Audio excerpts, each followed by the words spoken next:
across the UK, on DAB+, on your smart speaker, on your smart TV, and on your side. This is Talk.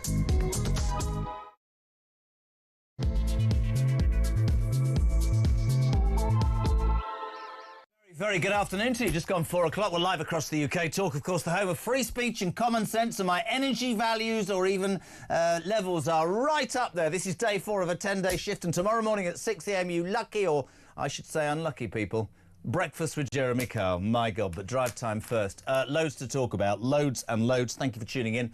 Peter Bleksley, the man who, if I had anything to do, it would run the entire police service in this country, on the way very soon. What's been in the news today, peeps? What sort of gathered your attention? Great headline on The Sun, the front page today. A terrorist who was part of the ISIS beheading gang, dubbed the Beatles, wants to return to the UK. Yeah, because he doesn't like the jail he's in and he thinks it'd be nice to come to his home country. My message is simple. It's not your home country. Stay where you are. I hope you have a horrible time. Do we want scum like that? Not at all. Am I allowed to say scum? Angela Rayner was. Angela, when she went in Ethiopia. She called the Tories scum. You heard Ian say, big news story. Energy bills went up. This is shocking news, ladies and gentlemen. Ed Miliband's net zero lunacy has been blamed for a rise in the cost of energy prices. Here's the bit I've never understood, and I get told by the Friends of the Earth that I'm going to hell in a handcart. If your country is skint and you have no money, and there's no way of making any, and yet you've quite literally got liquid gold beneath your feet, all the people that go, oh, it's going to upset the Friends of the Earth. Well, I don't know. Pay some people off. Give them free energy bills. Why are we not? Why are we not using something that would basically sort out so many of the problems in this country? What have people got against us taking our own gas, using our own oil? Because here's the thing about net zero, apart from the fact that wind farms don't work very well because it doesn't blow enough.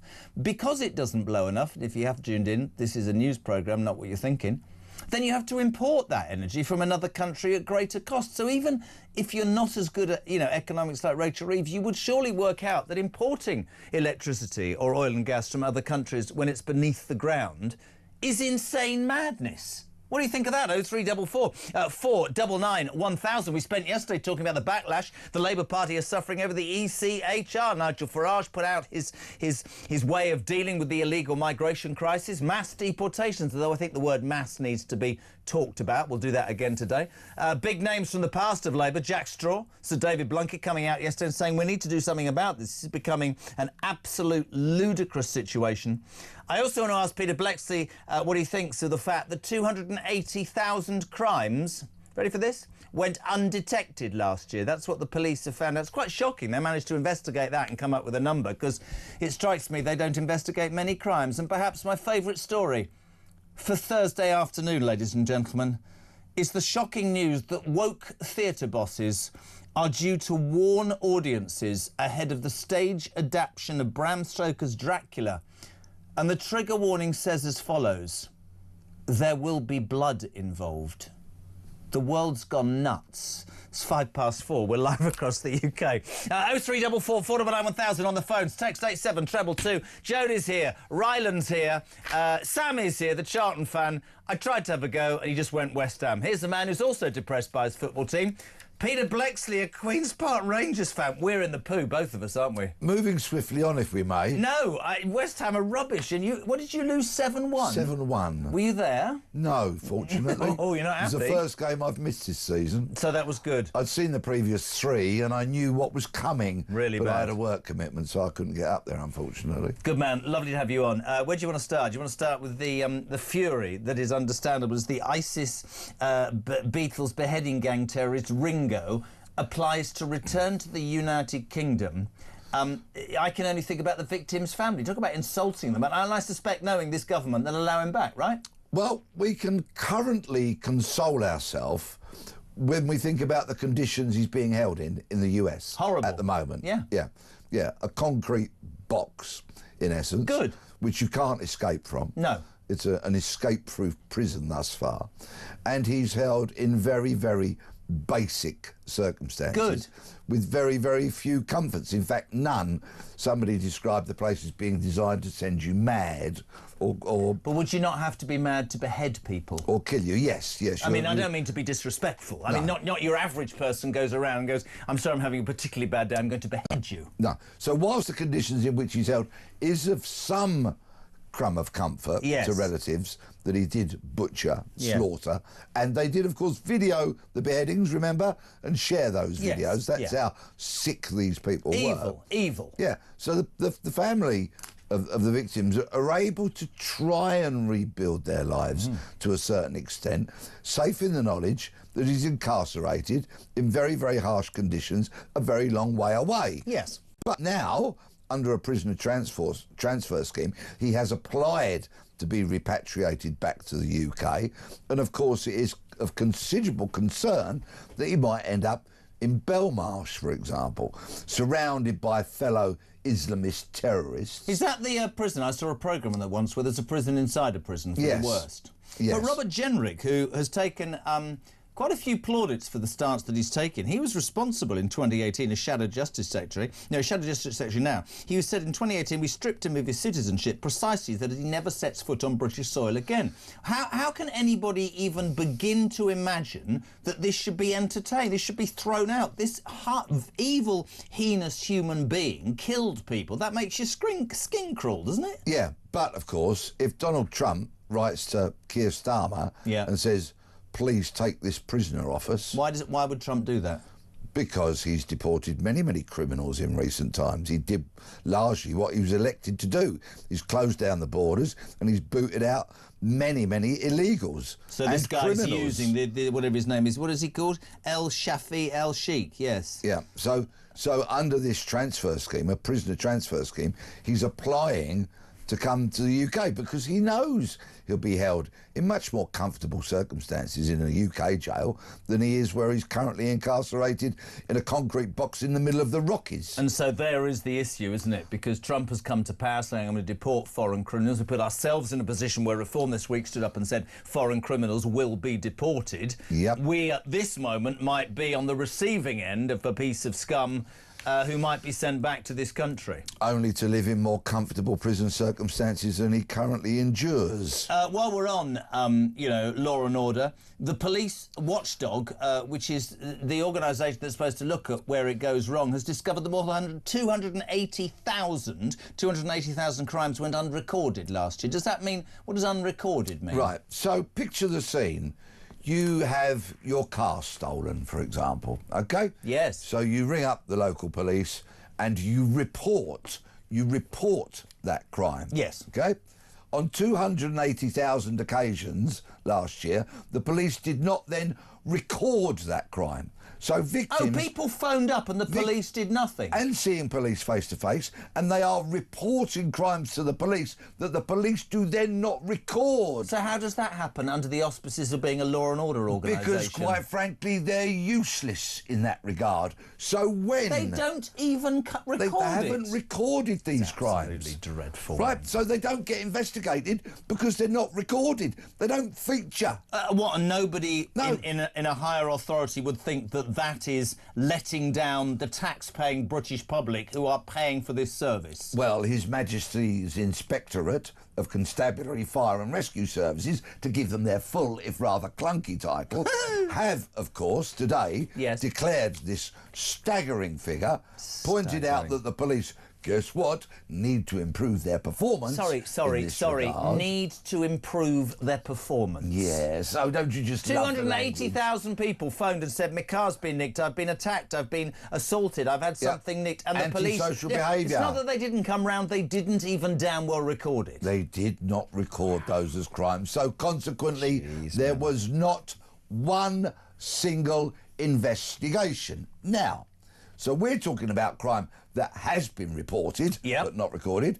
We all know, I'm sure your very smart audience know, that there are many, many crimes out there that are not even reported because people can't be bothered. They know they're not going to get an investigation.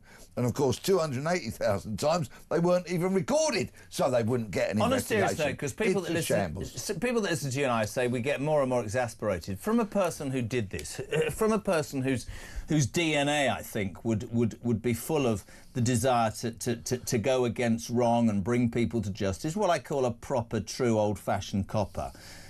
Words are one thing, but it must embarrass you is the wrong thing, depress you enormously to think that we now have a system where crimes aren't even recorded by people they're reported to, the police. It's appalling. It is beyond my policing comprehension that a member of the public would report a crime to an officer who then does not record it. I wouldn't have liked to have faced you if I'd done anything wrong. You're quite scary, aren't you? It should be a sacking offence immediately for not recording. Look at those victims that have failed. Completely agree. So when we talk about 280,000 unrecorded crimes, we're talking about at least 280,000 victims. Completely agree. And that's who I'm concerned about. Couldn't agree more. Victims and criminals. 0344 499 1000 is the telephone number. Jody is here. Ryland is here. We'll talk about him in a minute.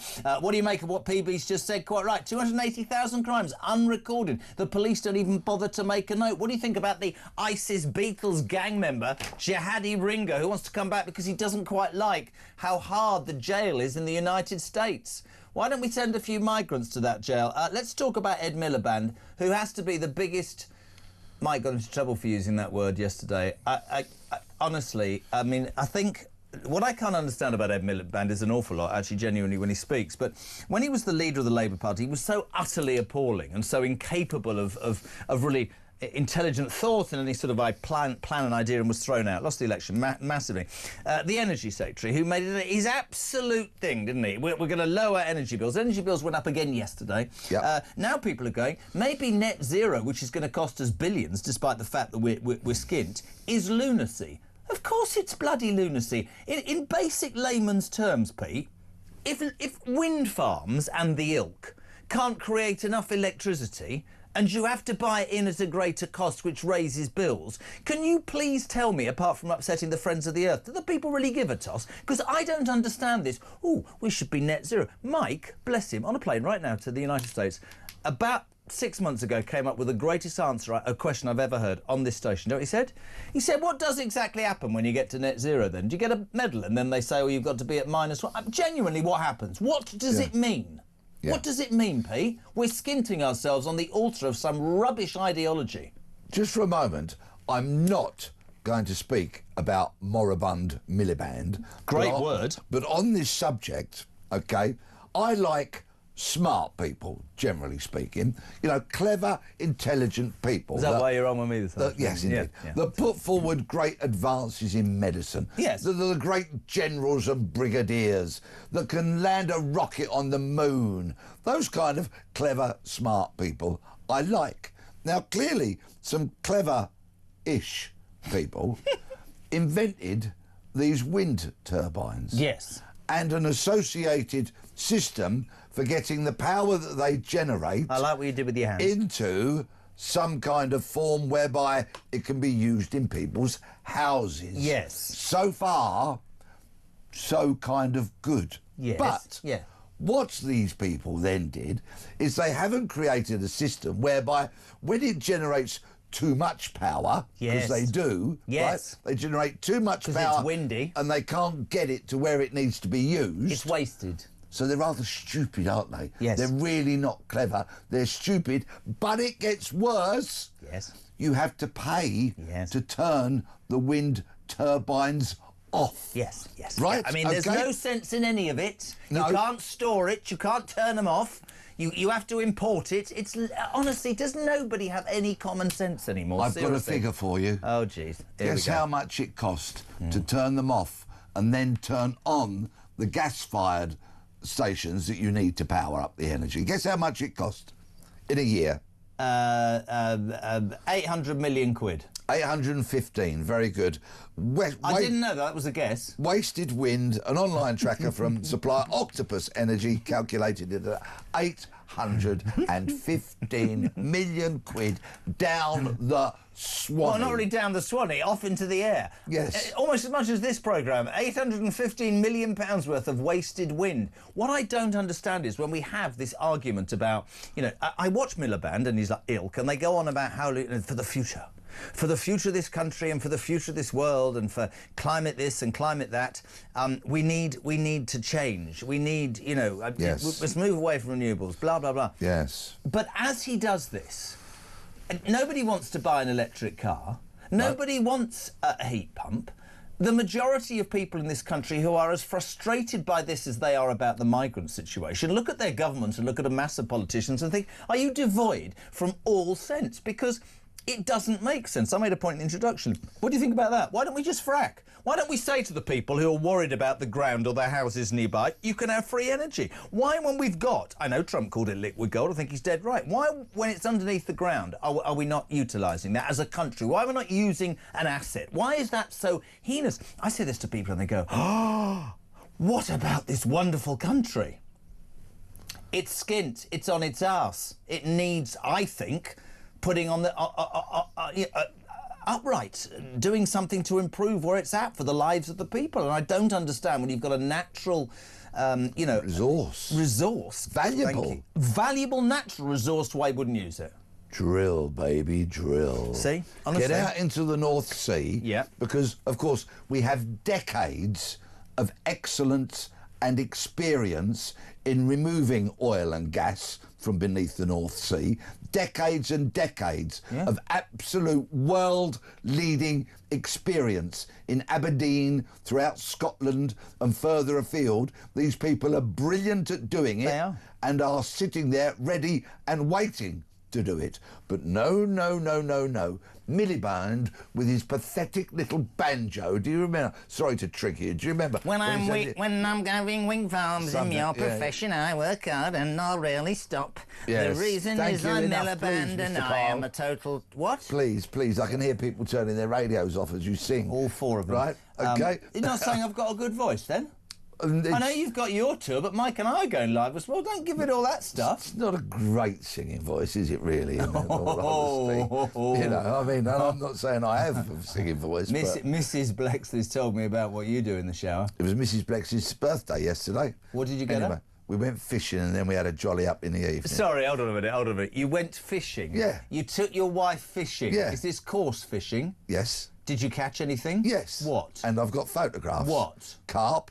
When I was a kid, bream, you'd be really perch. proud of me. I used to go all the time with my dad, and who's obviously, I can't go now because he's dead. And we used to, well, he is. We used to fish for barbel with luncheon meat and a ledger weight. Lovely. Seriously, I loved barbel. I loved all that when I was a kid. Beautiful so the fish. wife goes fishing with you. Most people go to fishing to get away with the wife, don't they? Well, me and our two boys, right, so the four of us went, OK? Oh, what a family Sarah outing. sat and read her book, read her newspaper, served us lovely food out of the cool box, and we had a wonderful day. And then what was the legs up later? What was that? Is that a drink, or you and Mrs. Blexley celebrated her birthday? We had friends over for a few drinks and we had a takeaway curry. Boom. Living the dream. Happy birthday to Sarah Blexley, who's put up with you for years. Yeah, listen, Ed Green's policies, of course they're responsible for energy bills going up. So we've talked about how the police system in this country isn't dealing with crime. We've talked about Ed Miliband. Yeah. Let's just have a quick look at... I mean, on the basis of what Farage talked about yesterday and everybody's jumping around. You're a hard... This is the wife. I like the guy you have on at the moment. He's great. I'm watching with my mum and dad. Do you want to say hello to Mrs. Kyle, Victoria? I'd love to. Thank you for listening. I hope you have a wonderful afternoon. You are such... honestly, he's definitely got it, hasn't he? How old are you now? 81. 65. Get my old age pension in December. Have you got? I've got my senior rail card now, as you know. Yeah. I never thought I'd go for it, but I have. Anyway, if Mrs. K likes you, you're doing well. Let's just talk about Starmer quickly and the impact of what Farage did. We heard about Kemi Badenoch saying, you know, he's nicked my ideas. Starmer's coming under real pressure, isn't he? I mean, he hasn't smashed the gangs. The numbers are increasing. People in Labour are saying the ECHL's a disgrace and you can no longer throw out the usual stuff. Actually, at the end of the day, I feel like it's sort of... I feel like he is in a position that I thought he'd be in, which he hasn't got any answers, has he? And whether you agree with Nigel Farage or not, he sort of grabbed the initiative verbally, hasn't he? Jack Straw, David Blunkett, Yeah. the Red Wall MPs, they're all turning turtle on him. Turning turtle, Governor. And he is in big, big trouble. Farage yesterday seized the initiative when it came to migration, asylum seekers, call them what you will, illegals, etc., etc. He absolutely now dominates the news agenda in that regard. I think we're all waiting for the result of the High Court ruling today, aren't we? If it gets delivered later on. It's going to be tomorrow at 2 o'clock. I've just had that in my ear. Thank this is you. the Epping. Of course, the people of Epping won. Migrants should leave that hotel. The government, who said they'd protect the British people, I thought that was their first rule, challenged it in the High Court, the Supreme Court. That ruling tomorrow at 2 o'clock. We'll do it live. Excellent. Thank you very much. Court of Appeal. So, yes, he's now dominating the agenda. When it comes to this subject, Farage stands as a colossus across here. I watched him and I thought, I don't know what I haven't a chance to talk to you about it, but whether you agree with everything or whether you don't, what I saw was a Prime Minister in waiting. What I saw was a politician who actually was saying to the British people, I understand, I hear, I listen, I've read the room, I'm with you. Leaving the European Convention on Human Rights. But no, we're not going to break. But you can shove the break. We haven't finished yet. What about but what about the people who go, oh, we'll be like Russia and Belarus? Listen to the lefty lunatics. What on earth are they going on about? Absolute drivel. Replace it with rights that are applicable for British people. What is wrong with British people having rights and people who are not British, when they are in this country, having entered illegally, having no rights whatsoever? You gnarled old racist prune. What can I say? Don't forget gammon. I'm going to finish with a story that I know that you will take seriously, and I'm only doing it to annoy Ryland. Ryan, have you been to the theatre recently? Yes. Bram Stoker's Dracula is about to go on a local, regional tour, and bosses have decided, I don't want you to get upset, that there should be a trigger warning to Bram Stoker's Dracula to warn people that it contains scenes with blood in them. Oh my God! It's my word! Honestly, I'm going to swear one of these days. It's got a trigger warning about blood. Yes, what a surprise. Are people not familiar with the story before they go? Don't you think before you ring up or go online and buy your ticket, you research what it is that you're going to go and see? No, but hold on a minute. What are you saying to people? Oh, are you going to be triggered by a bit of blood? What has happened to anybody being able to, like, oh, no, just don't go, walk out, don't like it, whatever? Why are we soft-plating everybody? Why are we wiping the backsides of almost the entire world nowadays? Because we've had generations of this fluffy, woke, liberal nonsense and claptrap.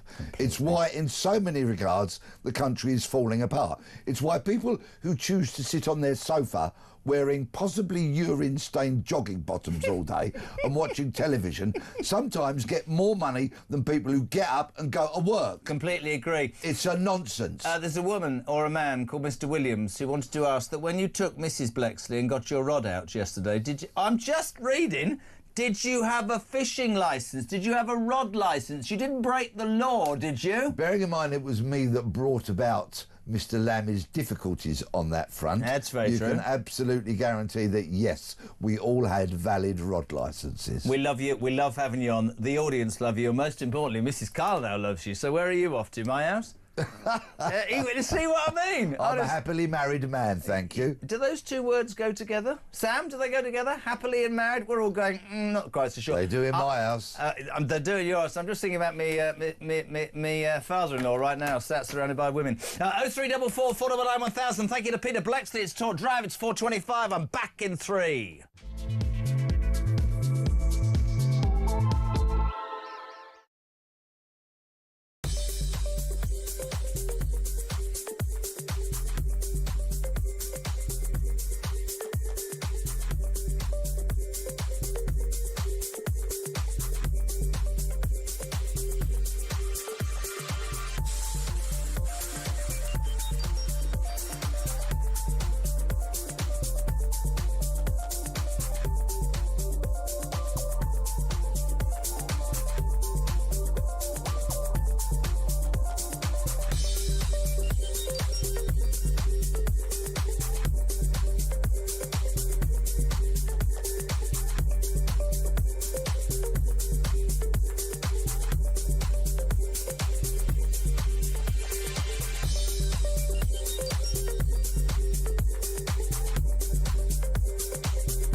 Arriving 200 people to Rwanda wasn't going to stop people getting on boats.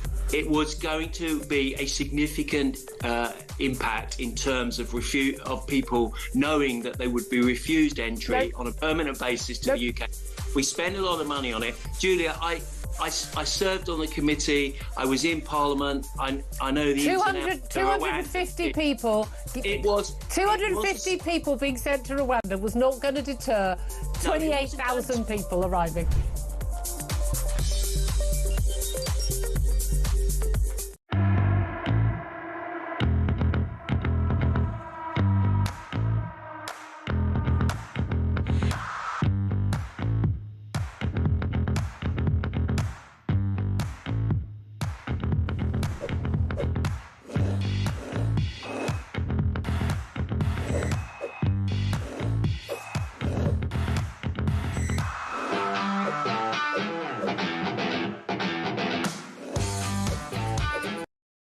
Across the UK, on DAB+, on your smart speaker, on your smart TV, and on your side.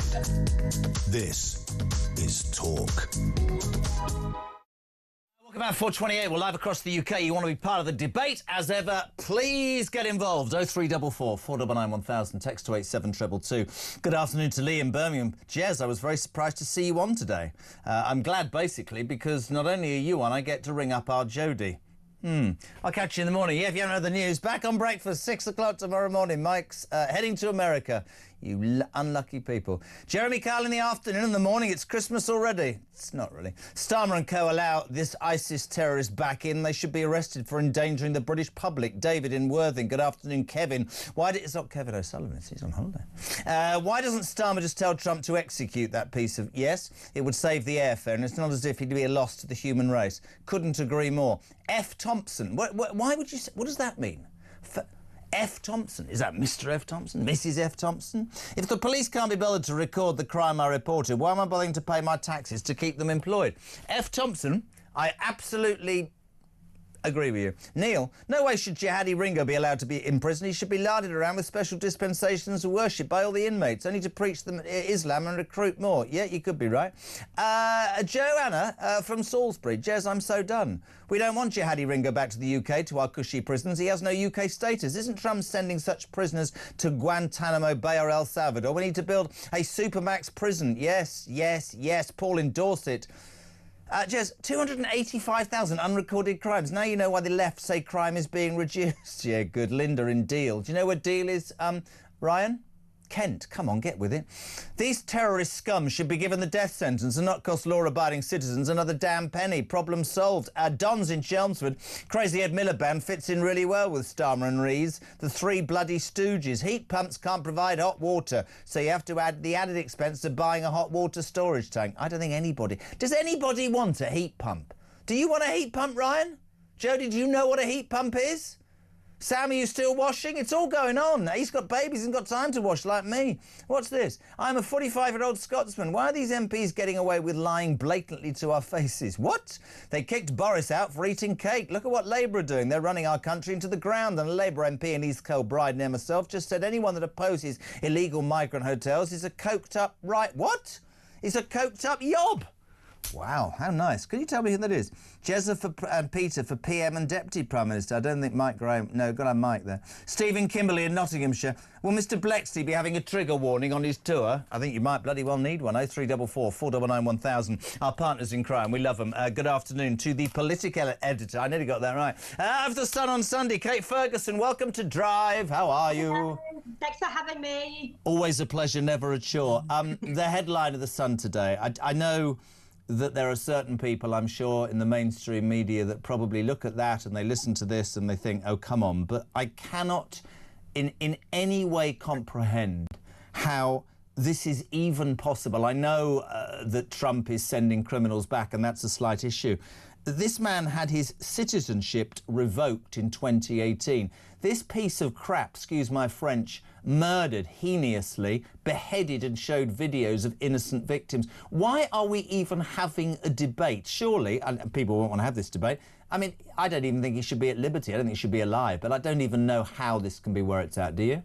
Yeah, it's an astonishing story, this. I mean, I think we all remember those years where it felt like each day we were seeing footage on the news of ISIS taking more prisoners in those orange jumpsuits. Yeah. And these are the jihadi Beatles, those famous Brits who held these people prisoners and beheaded them and uploaded videos on YouTube. It's unbelievable. It's the most sickening, barbaric, medieval crime. And now we hear that one of those so-called Beatles wants to come back to Britain to be housed in a prison here. Wants to. Why would he even be given any choice in the matter? Exactly. Who cares what he wants, right? But he wants to come back here so he can be closer to his friends and family. Well, what about the friends and family of those Brits he murdered? These were aid workers. These were people who were trying to do some good when a horrific conflict was tearing that country apart. There's a guy called David Haynes, of course, absolutely right, Kate, an aid worker, and his daughter today, Bethany, called the swap bid an outrageous insult to my father's memory. The idea that someone this evil could be back in a British prison, she said, makes my skin crawl. And you have to completely and utterly agree with her. And that's where, I mean, I know the Sun does a great job. We do our part. Where's the sanity gone? This piece of crap shouldn't be ever shown. I don't get it, Kate. We seem to have become apologists in almost everything. And when I stand back on a daily basis, the lack of common sense. I mean, if they let this guy back in, this is just another string to the bow of people who say this country's lost all idea of what it should be, I think. I don't understand why he gets to ask to come back here. So I can understand that the United States government, we might be having a row with them about where we imprison this guy. They might not want him. But I don't understand why he can apply to be part of this prison swap scheme, because really what he wants doesn't matter, right? And also, as he's in this concrete place somewhere in the Rocky Mountains, how has he been given a lawyer that's been fighting this case, Jim? Because I suspect, without knowing, I'm not a journalist, who's paying for that? The British taxpayer? What's he getting? Is he getting some sort of legal aid, is he? That's a good question. I have to say, I don't know the answer to that. Our reporter, Mike Hamilton, that did the story, might know the answer to that. But clearly someone's advocating for him. Clearly taxpayers somewhere are coughing up a bill for him, both to house him in prison, which is obviously very expensive, but also to give him this legal advice. I mean, he probably didn't know this prison swap scheme was out there and open. And as the piece says in the paper today, if he does get moved to a British jail, even the high security jails, they have cushier rules than the ones in the States. That's what Blexley just said. Even Belmarsh inside the inside, because there's a prison inside a prison for the worst criminals, is cushy compared to I mean, absolutely outrageous. Now, the Sun on Sunday does some great work. I have to say, I don't get involved anymore because I'm an old has-been, but Ryland Clark has really grabbed the news agenda today. It's been very rare to hear or see anybody get involved in this debate about migration. I tell you this categorically because I know him. He's a good bloke. He's a nice bloke. I think Ryland Clark on This Morning spoke for a lot of people. I think there will be a lot of wokerattery inside ITV and other television mainstream stations who are going to be shaking in their boots. Have a listen to what Ryland Clark said about the issues in this country on This Morning. Kate will watch this as well. Have a listen. I find it absolutely insane that all these people, one, are risking their lives coming across the channel like that they are. But two, when they get here, it does seem, and I think this is why a lot of Labour voters as well are now sitting there going, there's something wrong here. It seems, welcome, come on in. This is the narrative we're being fed. Here's the hotel. Here's the phones. Here's the iPad. Here's the NHS in reception of your hotel. Here's 3 meals a day. Here's a games room in the hotel. Have a lovely time and welcome. And then there's people that have lived here all their lives that are struggling. They're homeless. Let's not even discuss our homeless. That are people living on the streets, veterans, all of this. Now, this isn't me getting on my soapbox because, let me be honest, everyone's going to have an opinion about this and you're going to upset someone some which way. I believe that something major needs to be done about this. I don't think I've ever heard anybody at ITV be so honest. I mean, we've been plying our trade on talk for 3 years, Kate, and have been called, as I'm sure the Sun has, many things. 10 years ago, you couldn't even use the word immigration. Fair play to Ryland Clark. He's absolutely right. We have, as a country, always morally done the right thing, and that's fine. But here's the difference. We're skint. We can't even afford the interest on the debts that we've got. And when you're ideology or the way you treat people is impacting on your indigenous population. I know people hate that phrase, but it's a fact. When the public services, when the legalities, the police, all those things are not serving the people, but they're serving illegal entries infinitely better, that's when the government has a problem, when the silent majority's voice begins to be heard. I salute Ryland Clark. I think he's absolutely spot on, don't you?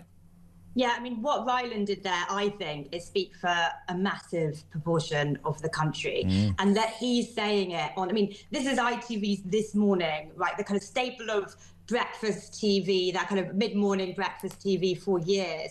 This is well and truly your kind of mainstream, right? No one can suggest this is an opinion on the fringes. And I'll give you this as an exclusive. That will have gone down like a cold cup of sick upstairs at ITV, because there is more...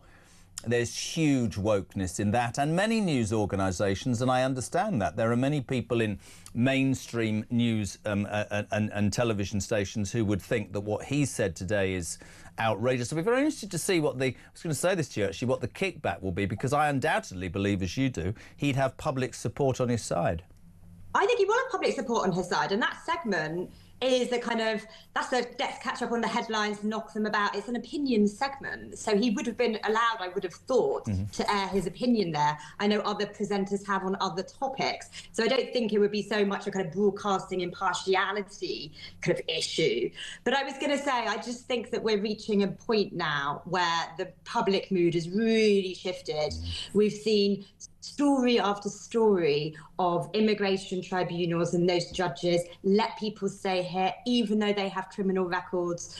There is a feeling that that ECHR is now being misused. Now, that's not just a feeling in a few newspapers. Jack Straw, David Blunkett, even huge Labour names, huge Labour names from the past. Former Home Secretaries who themselves grappled with this. Not quite as big an issue in Labour's early days, in New Labour's early days, but they themselves grappled with this in government. It's clear, isn't it, that public support and a lot of political buy-in for these kind of legal conventions, it's gone, it's over. And I want to say one thing about, which Ryland also pointed out when he was giving that spiel on This Morning, which is there is support in this country often for fair and legal migration. I think about how we threw our arms open for the Homes for Ukrainian scheme. Absolutely. And there was, I think there was 100,000. But I mean, you've absolutely hit the nail upon the head, and it's something I go on. I mean, I talk about this almost every day. I absolutely get that we have always done the right thing, but we've done it, and we've repeatedly done it, when times were different. I think when your population is struggling, people will throw at me all the time. They'll say, okay, yeah, but these poor people are coming from a war-torn country. No, they're coming from a beach in France where they get a 10. The truth of the matter is I can't have young men who apparently are escaping war-torn regions coming and leaving their wife and kids, because if I was in a war-torn region, I'd bring my wife and kids with me. Predominantly, these are young men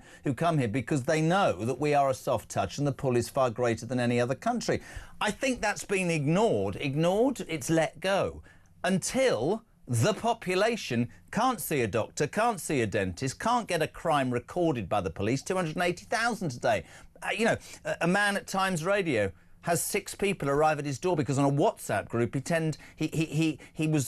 said, I don't approve of the English teacher in our junior school. That's a hate crime, and yet people can stand on stage at Glastonbury and say death to the Jews. There's no balance anymore, and I think the British people, personally, are at the point where they go, I'm at the back of the queue and I've lived my life correctly. I've never broken the law. I've never had a handout. I pay all my taxes. And I think that is the point that we're at. And I think the government, whatever its colour, I think they really need to take notice of the British people. And I think Ryland spoke for everybody. I thought it was brilliant today, didn't you?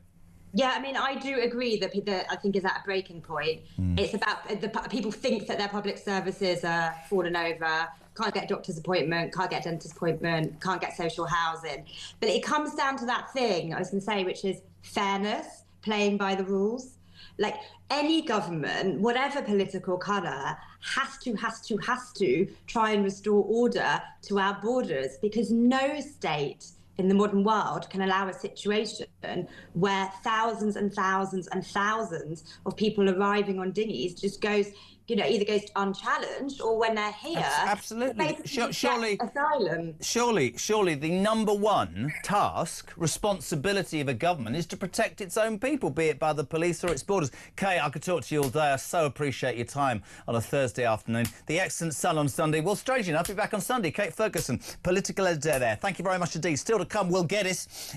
He's a good man, security expert, sort of James Bond of talk. He'll talk about that dreadful low-life scum jihadi who wants to come back because he doesn't like the fact that jail in America's really nasty. Tough. Stay there.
Across the UK, on DAB+, on your smart speaker, on your smart TV, and on your side. This is Talk. Welcome back. She's back Monday. We're back tomorrow morning in for Mike Graham for the next few days on breakfast, 6 o'clock at your pace, but it's drive, 4:45. We're live across the United Kingdom. Jez, good afternoon. The Beetle Ringo will probably be brought over to the UK prison and then be released after a few weeks because locking him up will be a breach of his human rights. Don't tell me that. And if you want to feel a bit better about your pathetic football team, my hopeless bunch got stuffed by Grimsby last night, Dennis in Manchester. I have to say, as a West Ham fan, it has been embarrassing, it has been dire, and even Sam's eyes have risen. But if I was... I thought the Manchester United game last night was fantastic. Well done, Grimsby. They battered them. Do you see what I did there? To me, I don't know if you're a football fan or not, I thought Amarin looked like he was about to throw in the towel afterwards. I don't know what's going on there. But listen, West Ham are crap, QPR are crap, Charlton are crap, everything's crap. 4:45, Sam's looking wistful. To London, Nick, you're on Talk Drive. Do you support West Ham, Nick? No, the mighty Spurs, greatest football team Can you cut this piece? Can you cut him off, please? Spurs? Oh, you're crowing, aren't you, like my mate Dave? Oh, we've won 2 games. Oh, we're going to win the Premier League. Load of old rubbish. How are you? Europa League champions, mate. Europa League champions. All right, I'll give you a moment. What I was phoning about was net zero. A lot of things about net zero I don't get. But the one that is really stupid and everything associated with net zero is that if we import electricity from abroad rather than generate it ourselves, but the technology to generate electricity must be the same worldwide. Science doesn't change at Dover.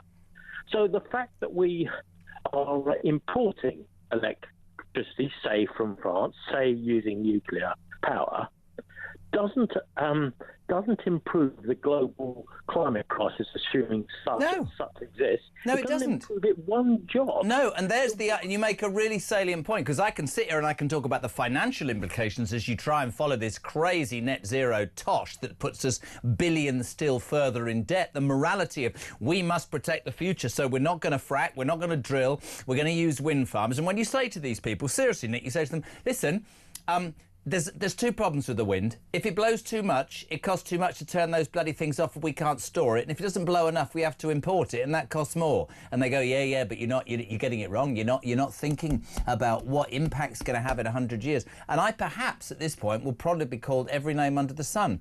I'm sorry, I'm sure there might be problems in 100 years, and this is nothing to do with the fact that I won't be here, right? What it's to do with the fact is as why we do what we do on this station, is because people in this country right now have issues. There are things going on right now that I believe are more important and need looking at. That's the issue. Nick in London, thank you. Quickly to Liverpool.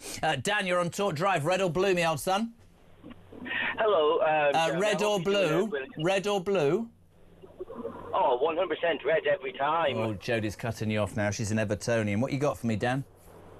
I think we should let Jihadi Ringo, or whatever his name wants to be, back in the UK, actually. Oh, why?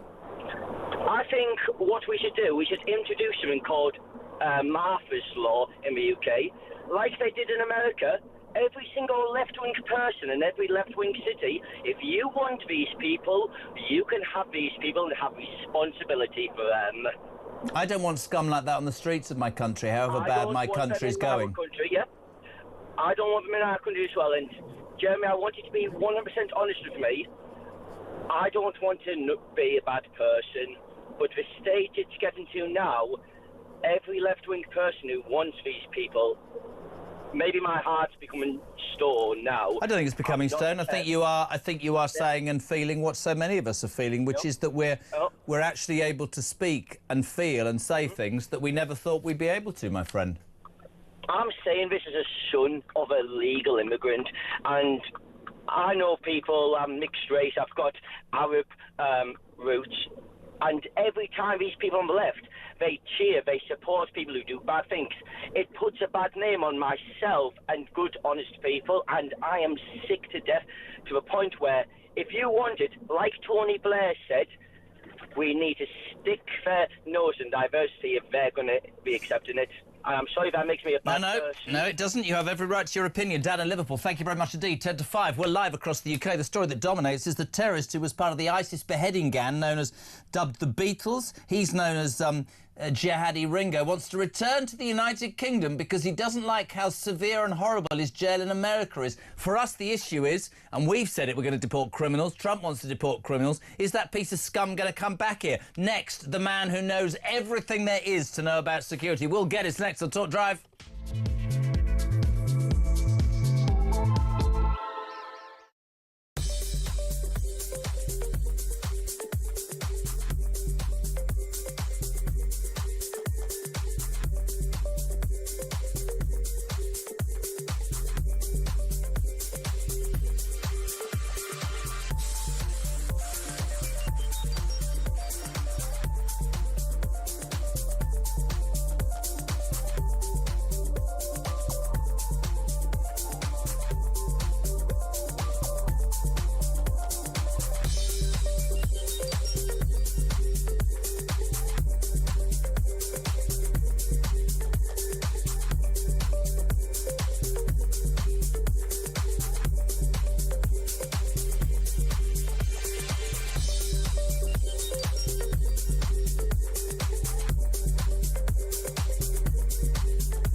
What we're facing now is more tax increases. They're even threatening to tax our homes. They're threatening to tax anything they can get their hands on. And maybe people voted for net zero, but they definitely didn't vote to give up more of their money to the government. And it's effectively a tax on us, right? It's a backward tax.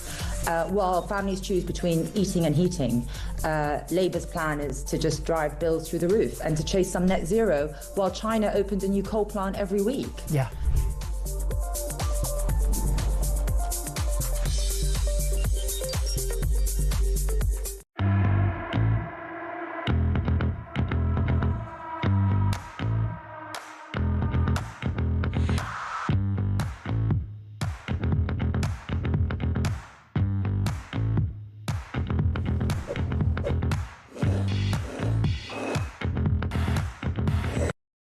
Across the UK, on DAB+, on your smart speaker, on your smart TV, and on your side.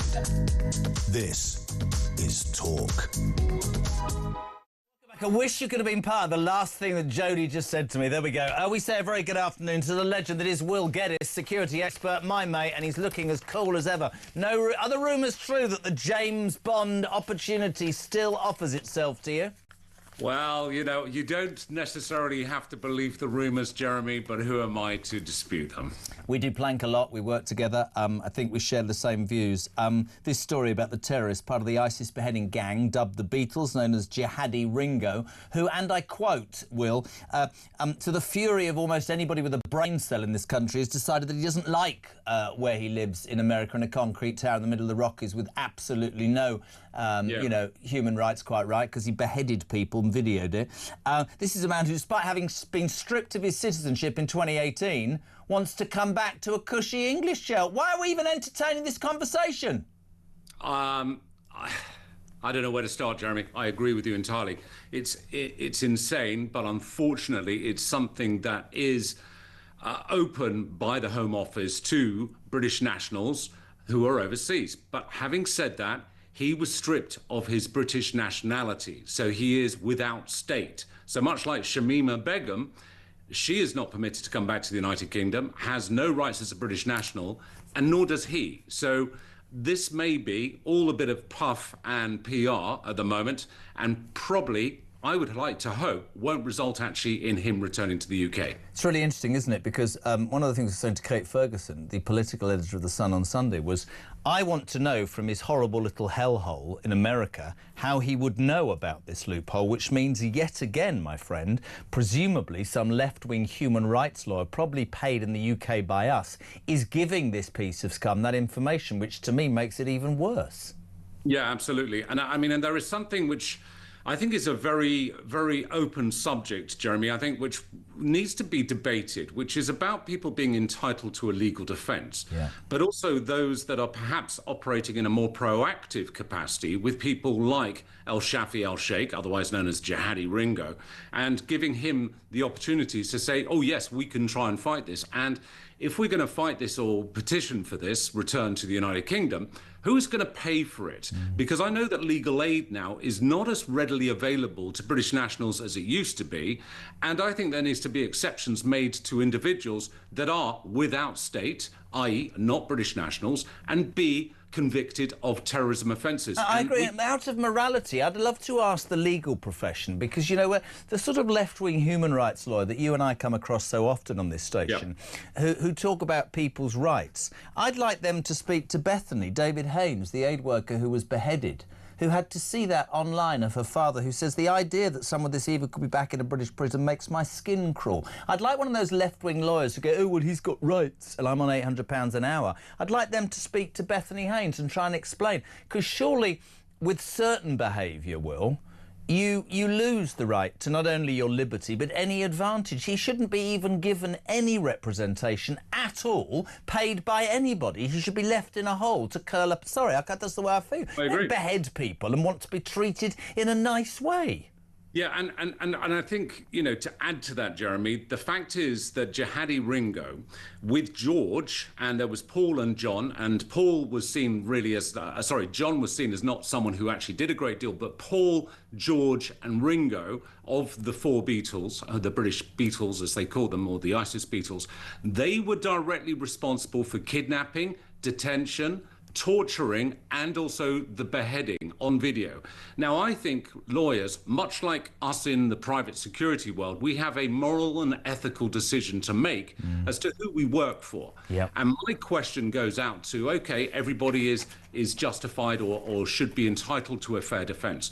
But there, in the same respect, there are individuals out there that are entitled or should be given protection, as my company or I would provide.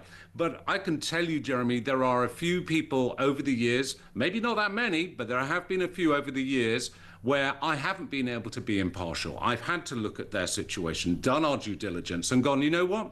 No, I'm sorry. I'm not prepared to put my life or the life of my people on the line to look after this individual. And I think those within the legal profession have to start asking those questions and looking themselves in the mirror and saying, this is a guy that committed horrendous and horrific acts of violence against innocent civilians. And just, we haven't got time, an awful lot of time, but, we started the show with Peter Blexley, 285,000 unrecorded crimes, 285,000 victims of crime in this country rang the police and it wasn't recorded. And we're sitting having a conversation about a piece of scum who beheaded people and put the videos online. I'm so with you. I think the legal profession has a responsibility, and I completely with you, actually, Will, to say, no, you don't deserve, I'm not worried about money. My morality, actually, that we go on about the whole time, tells me that you are not the sort of person I want to be associated with.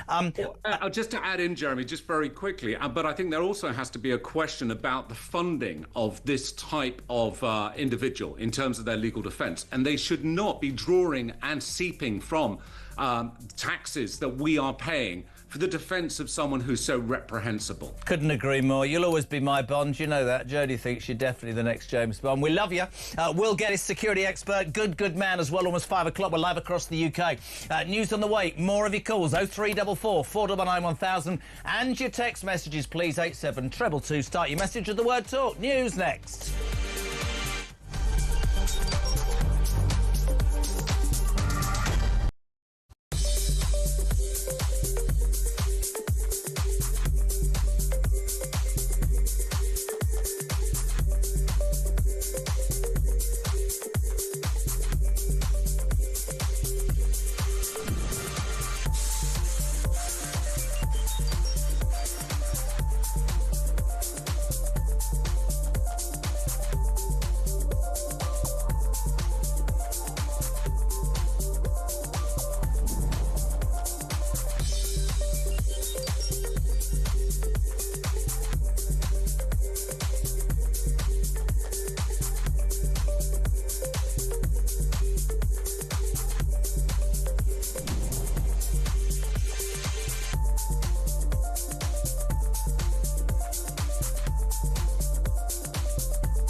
across the UK. On DAB+, on your smart speaker, on your smart TV, and on your side. This is Talk.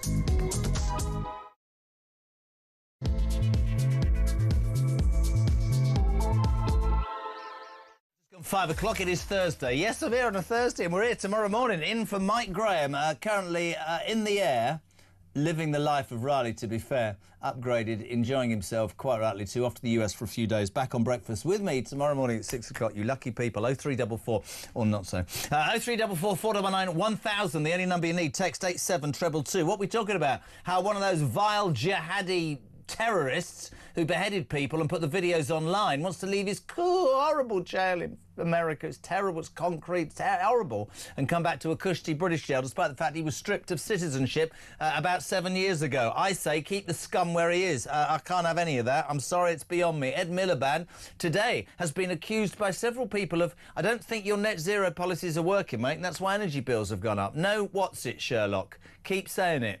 Wind farms don't create enough wind to create enough electricity. And if it blows too much, we can't save any because we don't have the apparatus. So then we have to import it, and that costs more money. That doesn't fiscally make any sense. I ask you this question, my friends. Why don't we just frack? Why don't we just drill? Why don't we just use the gold and the finance under our own ground and sod friends of the earth and do what's right by the British economy? I don't understand it. And on this show this afternoon, we're going to absolutely salute. I never thought I'd do this. Ryland Clark. Ryland Clark, who, let's be perfectly honest, television presenter, started out, I don't know, was he on the X Factor, Big Brother? Good man. X Factor, says Jodie, she'd know. I mean, an impassioned speech today on This Morning. I suppose This Morning is mainstream media. Having worked for ITV, I can tell you that this would have gone down like a cup of cold sick. He basically said, you know, whilst this country, we've been saying this for 3 years, whilst this country has always been based upon, quite rightly, you know, doing the right thing, the problem right now is that people who have paid into the system, who are, you know, indigenous, if you want a better phrase, are looking at people arriving illegally getting far better treatment in a country that's bankrupted, and they're thinking, well, they can see a doctor, they can see a dentist, they can get this, they can get that, and I've always tried to do what's right. And I'm being screwed and I'm at the back of the queue. So fair play to Ryland Clark. 0344 499 1000 to the phone lines. London's quite popular today. Mark, you're on Talk Drive. Good afternoon. Afternoon, Jeremy. How you doing, me old mate? I'm all right, me old treacle. Who do you support?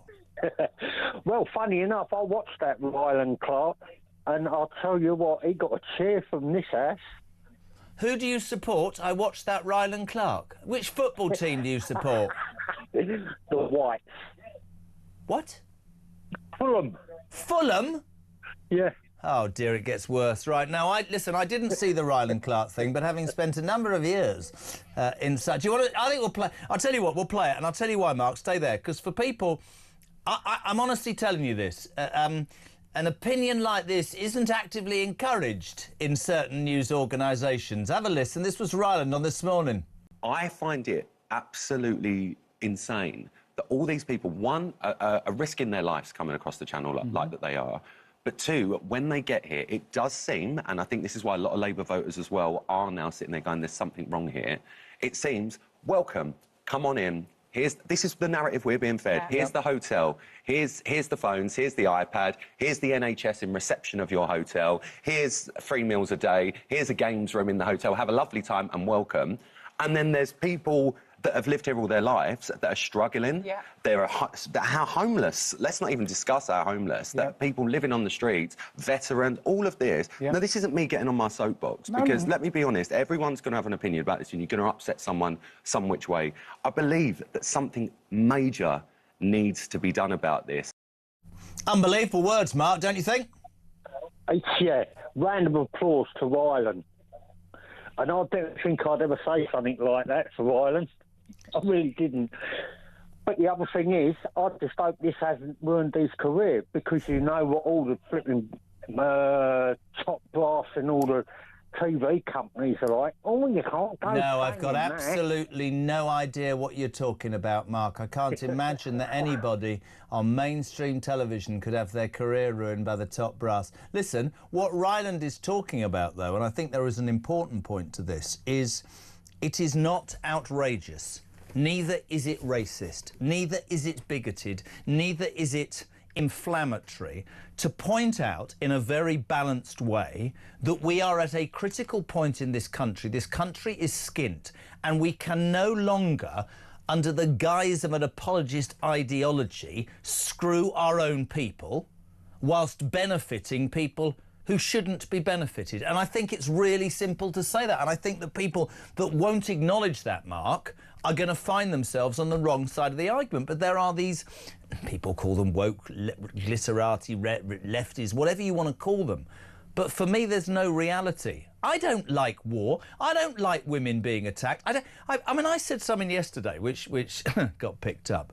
For all the female and male commentators that quite rightly, Mark, go on about how crimes against women and children are horrific and wrong and the police should be stronger, they campaign non-stop, and I completely agree.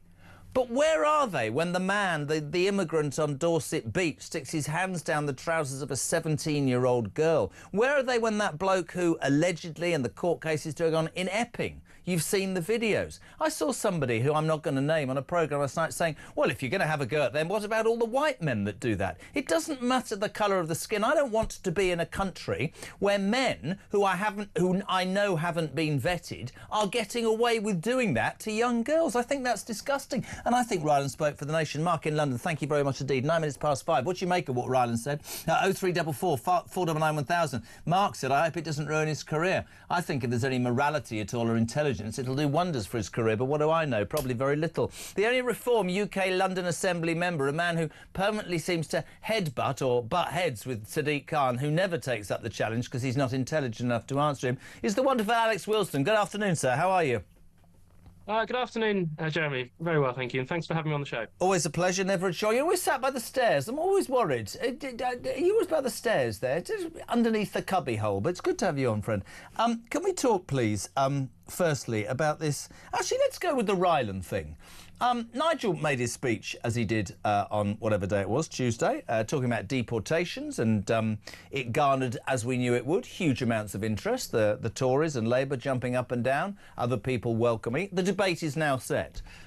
Ryland Clark on Mainstream this morning, an impassioned sort of speech there about how, yes, he understands that we should always do our best by the world, but we're failing our own people in terms of law and order, in terms of public services, because of the numbers of people that increasingly come into this country and we don't know who they are or where the hell they come from. What are your thoughts on what Ryland said, Alex?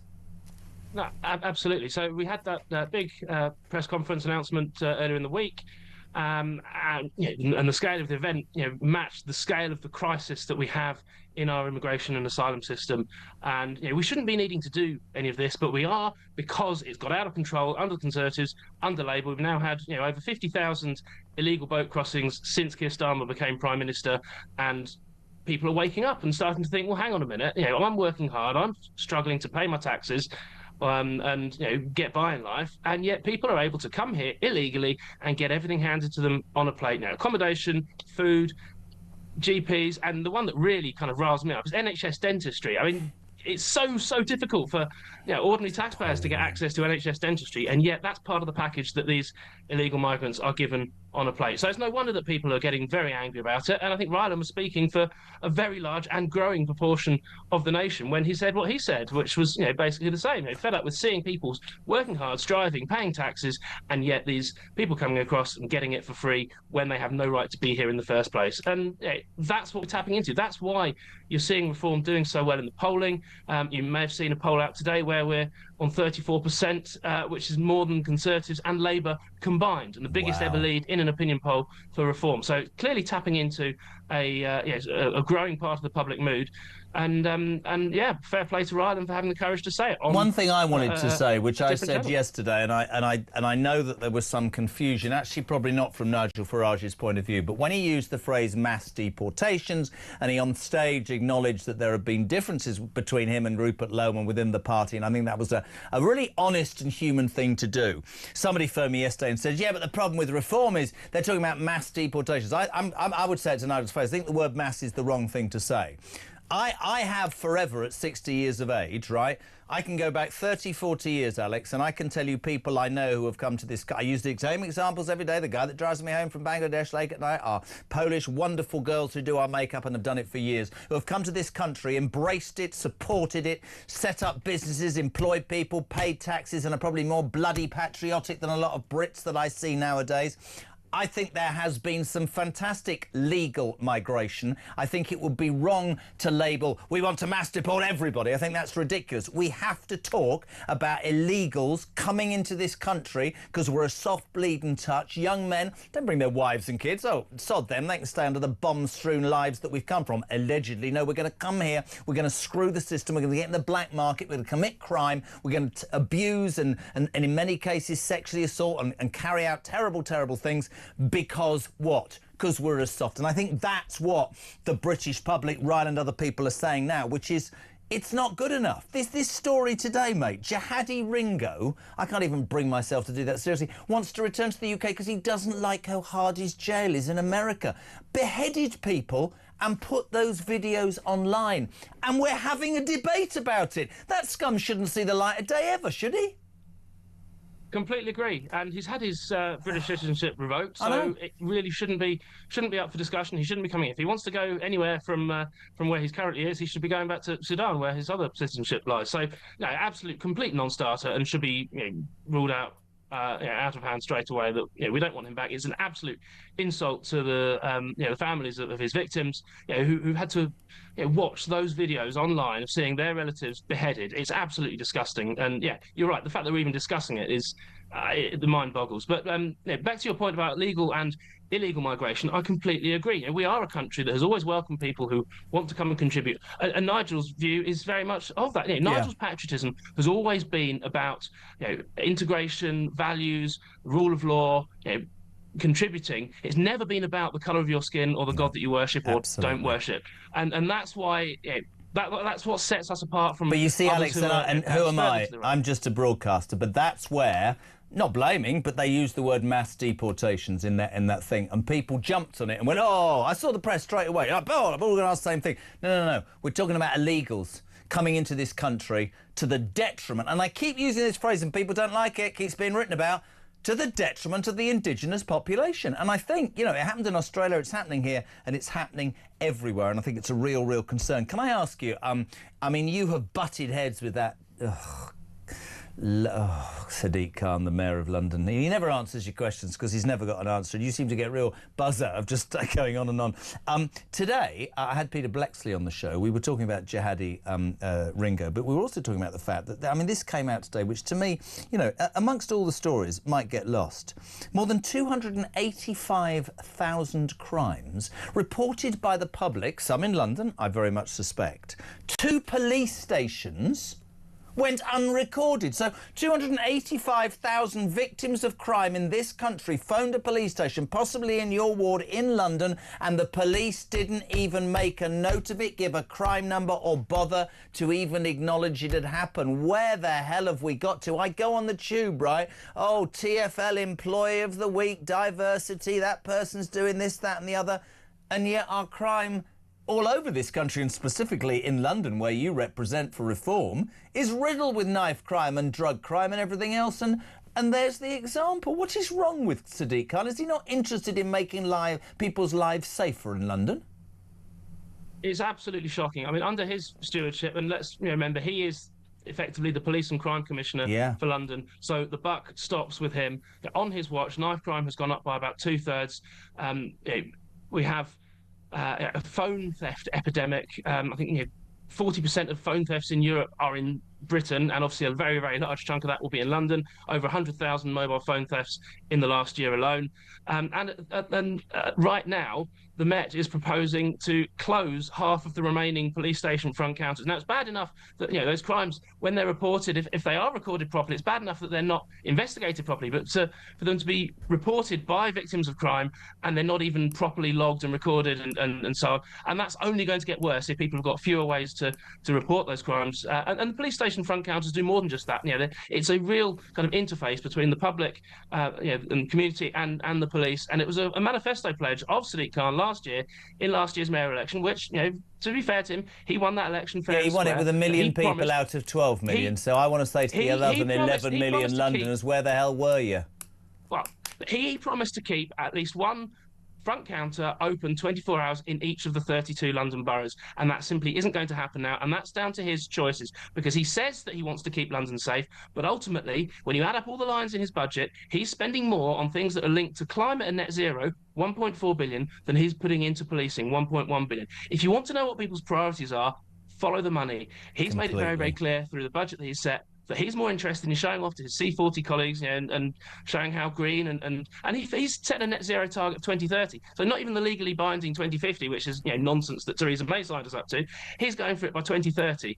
And I've got a question for you, Alex, because Mike Graham asked a question some months ago. He's probably asked you. I love it. I ask everybody it. Net zero by 2050. Mad Sadiq Khan wants to try and achieve it by 2030. I don't know what it means, but Mike Graham asks this question.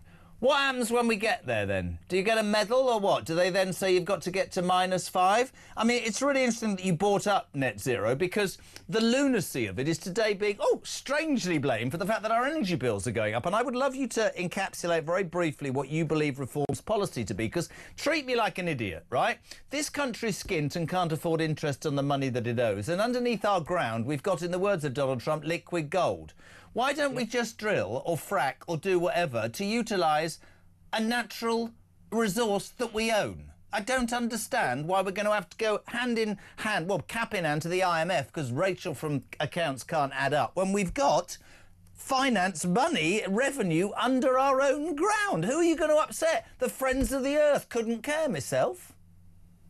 Yeah, absolutely right. So Trump calls it liquid gold. Richard Tice calls it the treasure under our feet. Yeah. It's there. It's a resource that can last us many decades to come. Yes, we all want clean air and clean water and so on, but we need to keep the lights on. We need to keep food on the table. We need to keep our industry rolling. We already have the most expensive industrial electricity in the world. It costs us 4 times as much as it does in the United States. That's because they're making better use of their own natural resources, whereas we're prattling around with windmills. And it's nonsense. We've heard today or over the last couple of days that the energy price cap is going up again. So much for Miliband's promise to cut energy bills by £300. Yeah. That's another broken promise.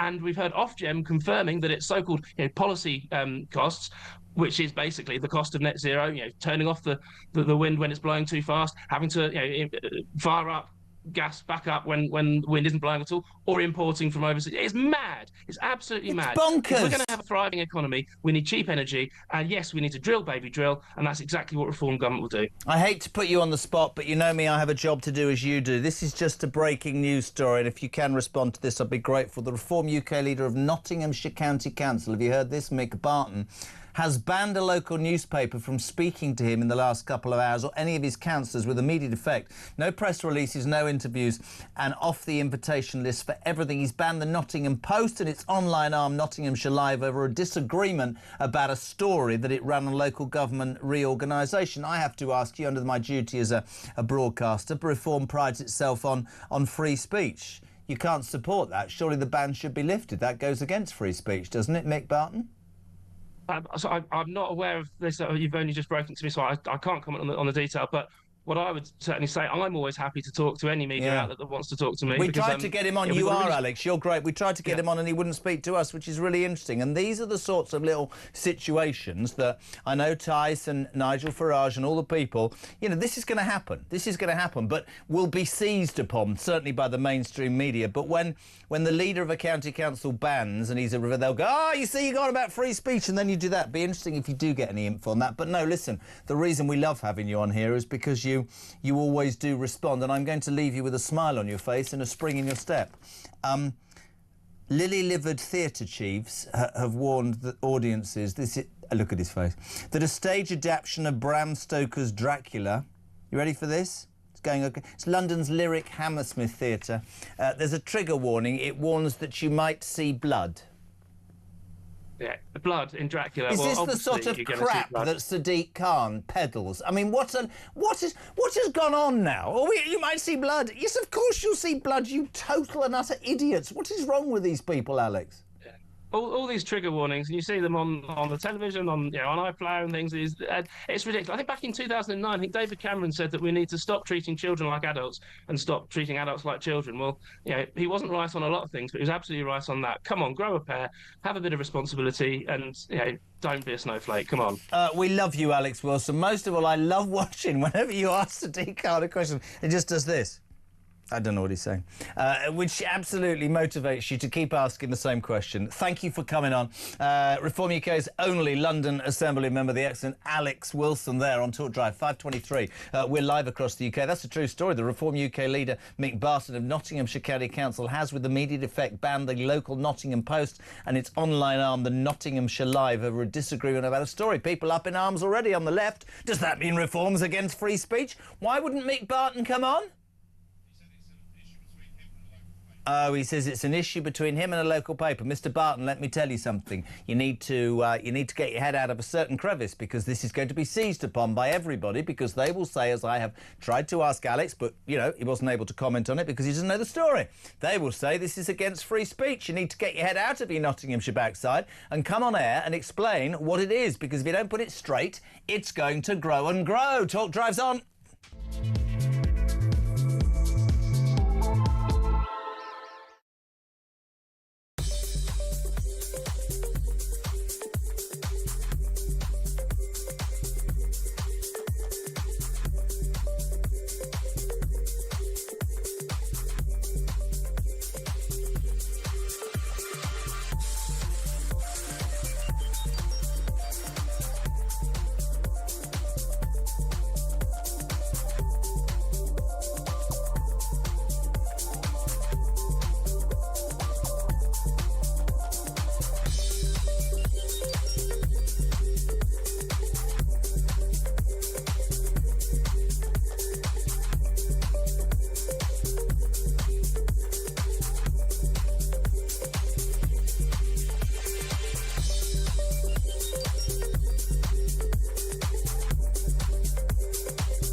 What we're facing now is more tax increases. They're even threatening to tax our homes. They're threatening to tax anything they can get their hands on. And maybe people voted for net zero, but they definitely didn't vote to give up more of their money to the government. And it's effectively a tax on us, right? It's a backward tax. While families choose between eating and heating, Labour's plan is to just drive bills through the roof and to chase some net zero while China opens a new coal plant every week. Yeah.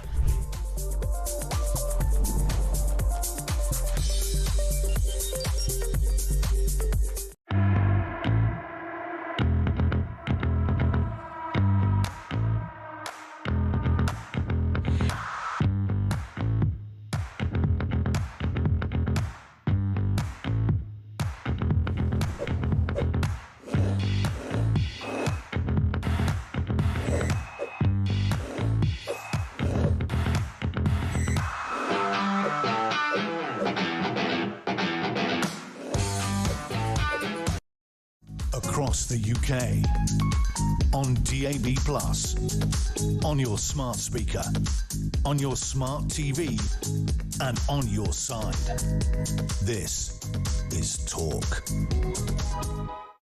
5:26. I was just sitting here thinking, isn't it weird that Netflix, did you hear the advert there about Netflix and the quality and the offering that you can give the entire family? Not a mention of With Love with Meghan. Nothing at all about Meghan's tripe that's just been released. If you do get a chance to watch online Meghan Markle's new promo for her programme With Love, she's excited about slicing a loaf of bread.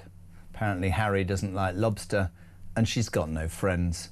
There you go. 0344 499 1000. Before we go to the calls, before we speak to Maurice Cousins, campaign director of Net Zero Watch, you might have heard Mike and me talking about this yesterday. On Saturday, November the 15th, Mike Graham and Jeremy Carl's World of Common Sense hits the Shepherd's Bush Empire in London. Tickets on sale tomorrow morning. We will give you all the details. I'm doing breakfast for Mike, how you can get those tickets. Pre-sale going all right. If they go, we're going to do a couple more dates as well. I'll tell you also on breakfast who those special guests will be. Loads coming up, but that Saturday the 15th of November, if you can get to London, 2 hours of madness courtesy of the big dog, as I call him, Mike Graham, and myself, live on stage at the Shepherd's Bush Empire, the beginning of, well, something else. 0344 499 1000 to Liverpool again. Is he red? Is he blue? He's called Carl. Hello. Hi Jeremy, you okay? Red or blue?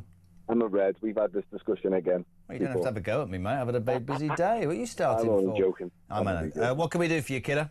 Yeah, it's about that guy who wants to come back to the UK, the jihadi, the one who beheaded. Obviously, we don't want him back, but I don't think he will come back, given that he's had his citizenship revoked, he's had it taken away. For me, you know, you're right. You know, is he? Isn't he? That's not the point. How are we even, as a society, having a conversation about a piece of crap who beheaded, videoed and showed those videos innocent aid workers who went to an area to help people, like David Haynes, whose daughter Bethany today said, "This makes my skin crawl." Why are we allowing, as Will Geddes quite rightly said, the legal profession to even begin to represent people like this? Somebody somewhere in this country, probably a left-wing, you know, human rights lawyer, has contacted this bloke, because he wouldn't know what time of day it is in his horrible concrete cell wherever he is in America, and said to him, oh, you know, you could use this. I think that's fundamentally wrong. I think that's a disgrace to the victims. And it goes back to what I think about so much, Carl, which is it just sounds wrong, looks wrong, and again, this government and this country gets its priorities wrong, doesn't it? Yeah, it's absolutely wrong. I don't trust the government to do this. Obviously, the ECHR will get involved, and there's a lawyer involved. If that lawyer is to be found out to be British and within this country and part of a left-wing sort of crazy house, then he should be struck off, because the people of this country don't want a man like him in this country. I think the British people, I've been saying it a lot. As well, as a taxpayer, that will fall back on us. So that will be our bill.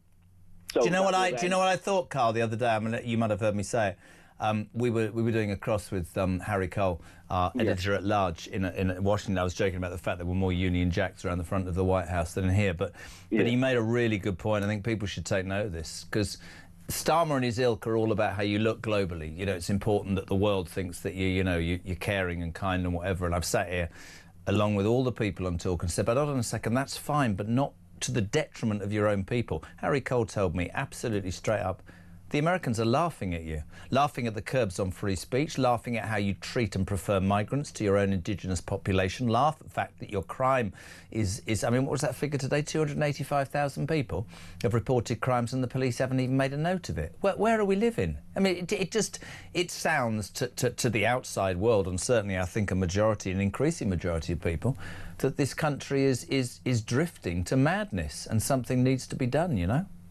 Yeah, I think we've gone backwards since Labour have come in. Good Lord.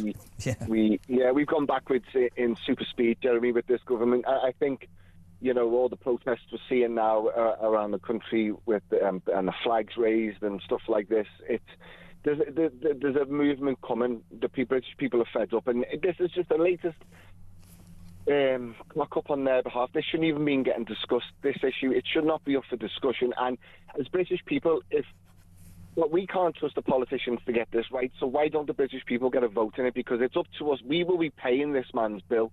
So why aren't we able to voice our opinions and have a vote You on it? horrible, unhumanitarian git. That's what you'll Jeremy, be. I couldn't care less if this guy never seen the light of day again. Someone give him a needle and he didn't wake up. It's really simple for me, and I'll get into trouble probably for this. He shouldn't see the light of day. Does a man who does that, does he deserve to even be? Anyway, you know what I'm saying. Great to have you on, Carl. Really appreciate it. Carl in Liverpool. 0344 499 1000. I promise you, the campaign director of Net Zero Watch. We haven't spoken before. Have we spoken before? No, because Ryan tells me, because I never remember anything. Morris Cousins, good afternoon. Welcome to Drive. Good afternoon. Lovely to meet you. We're obviously new to each other. What an absolute pleasure it is. How are you? And can I just salute your son, who was a remarkably good ice skater, Robin Cousins, all those years ago. Yeah. That's taking me back. When I was at school, people used to make that very same joke.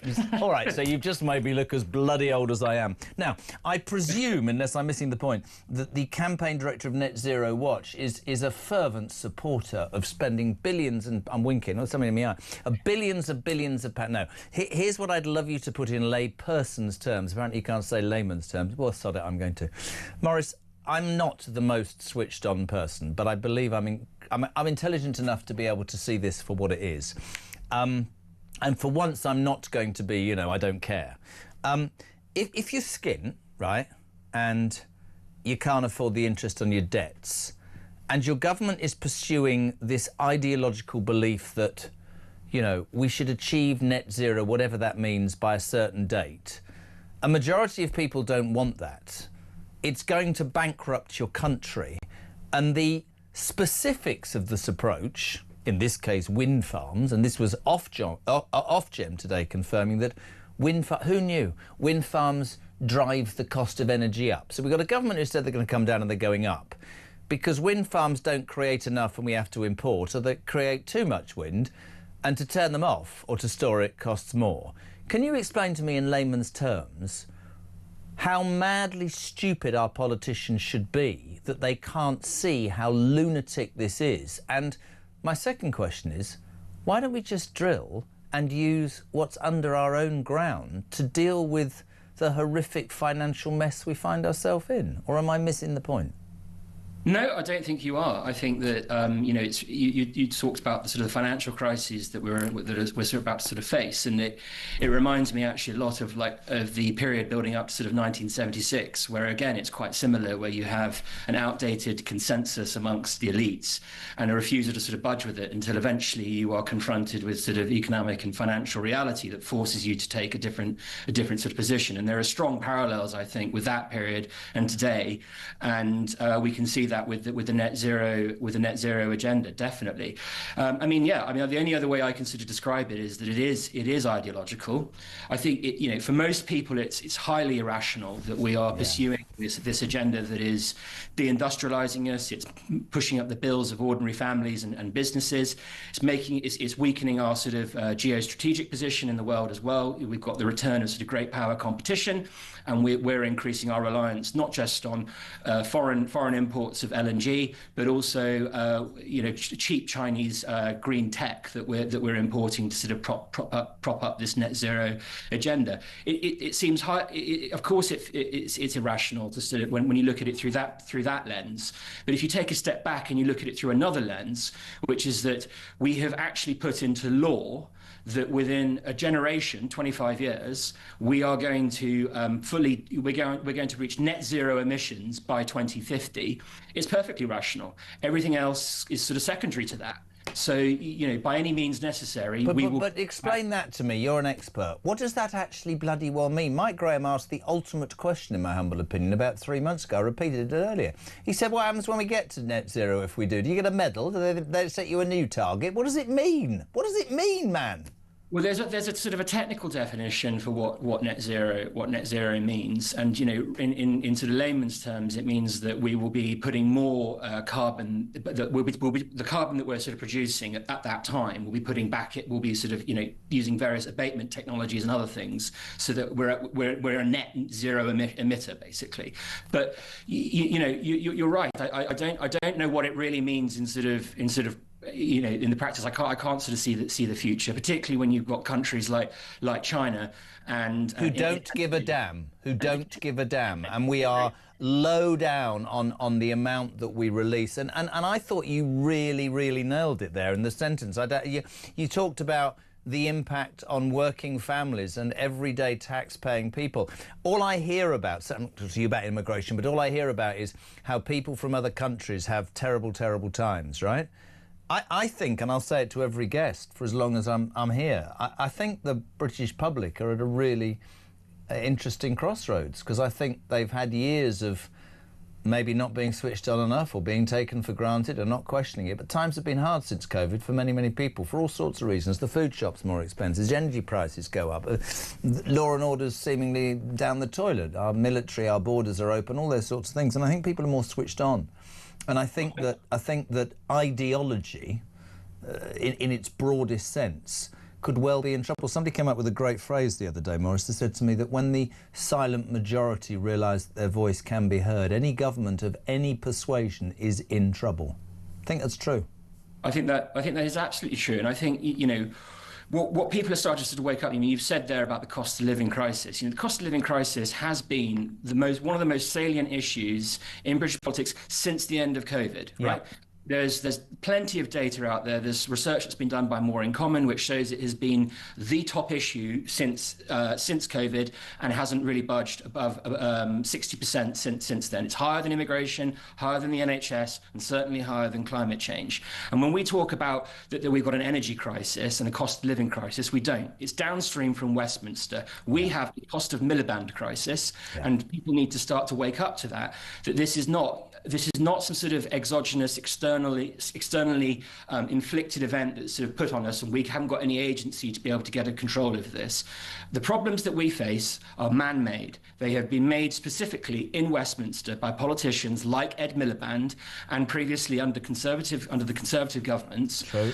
We need to get on top of it. And really what it boils down to is we're not producing enough energy. We haven't been producing enough energy now for nearly 20 years. And what we have been replacing, we've been taking things like coal and gas off the grid, we've been replacing it with more expensive forms of energy. And if Ed Miliband is allowed to get away with what he is planning to do, which is to load even more renewables onto the grid and to decarbonise the grid by 95% by 2030, our analysis shows, which was conducted by a World Bank economist called Gordon Hughes, that could add an additional £25 billion of costs to the grid. And to put that into just normal layman's terms so people can understand what that means, Ofgem announced yesterday that the electricity prices will be going up to about 26p from just under that at the moment.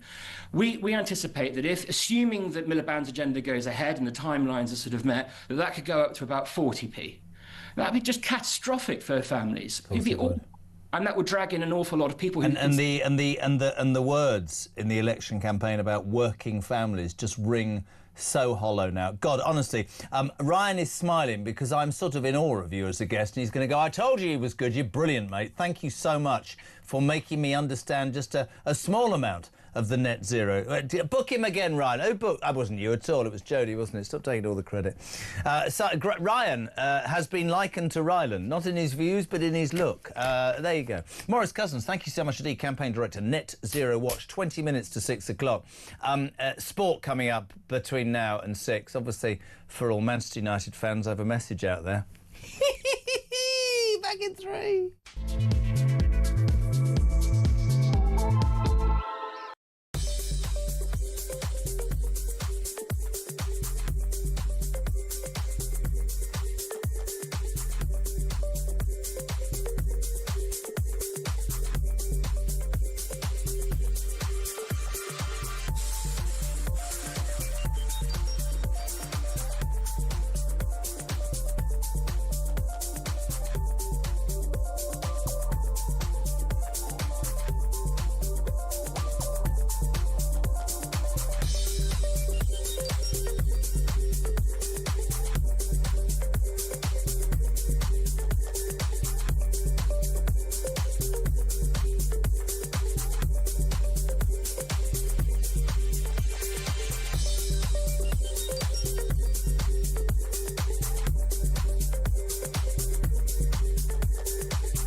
across the UK. On DAB+, on your smart speaker, on your smart TV, and on your side. This is Talk. Housewives' Choice, Ian Collins, back tomorrow and very soon. The sporting Housewives' Choice. Sean Custis, head of sport at The Sun, returns on a Thursday, decked out in orange. 0344 499 1000. Let's go to Bristol. Ricky, how are you, son? Jeremy Kyle, the one and only. Hello, Ricky, all right? Now, listen, here's the thing you don't know, right? My first daughter was born in Bristol, down Southmead. She's a meter. Oh, that's a rough part, that is. Where are you from in Bristol? Emerson's Green. Nice. City or Rovers? Watch this. City or Rovers? Arsenal. Get off my radio show. Oh, no, not... Honestly, I'm surrounded. What do you think's funnier? My team, West Ham, or Ryan's team, Watford, or Sam's team, Charlton? Oh, I think Charlton's pretty funny. But Charlton's funny. Sam's excited. Yeah, Arsenal look good. Let's hope you deliver, because frankly, what I saw last night with Man United was unbelievable. Dreadful. It's a shambles, mate. Absolutely. What you got for me, kiddo? Look, everyone thinks my views are extreme, right? So I'm grateful you're giving me a chance to say this, right? I just want to put it out there as an example. Everyone says that the way Saudis live and their religions and their beliefs and the way they treat people is wrong. Look at this country.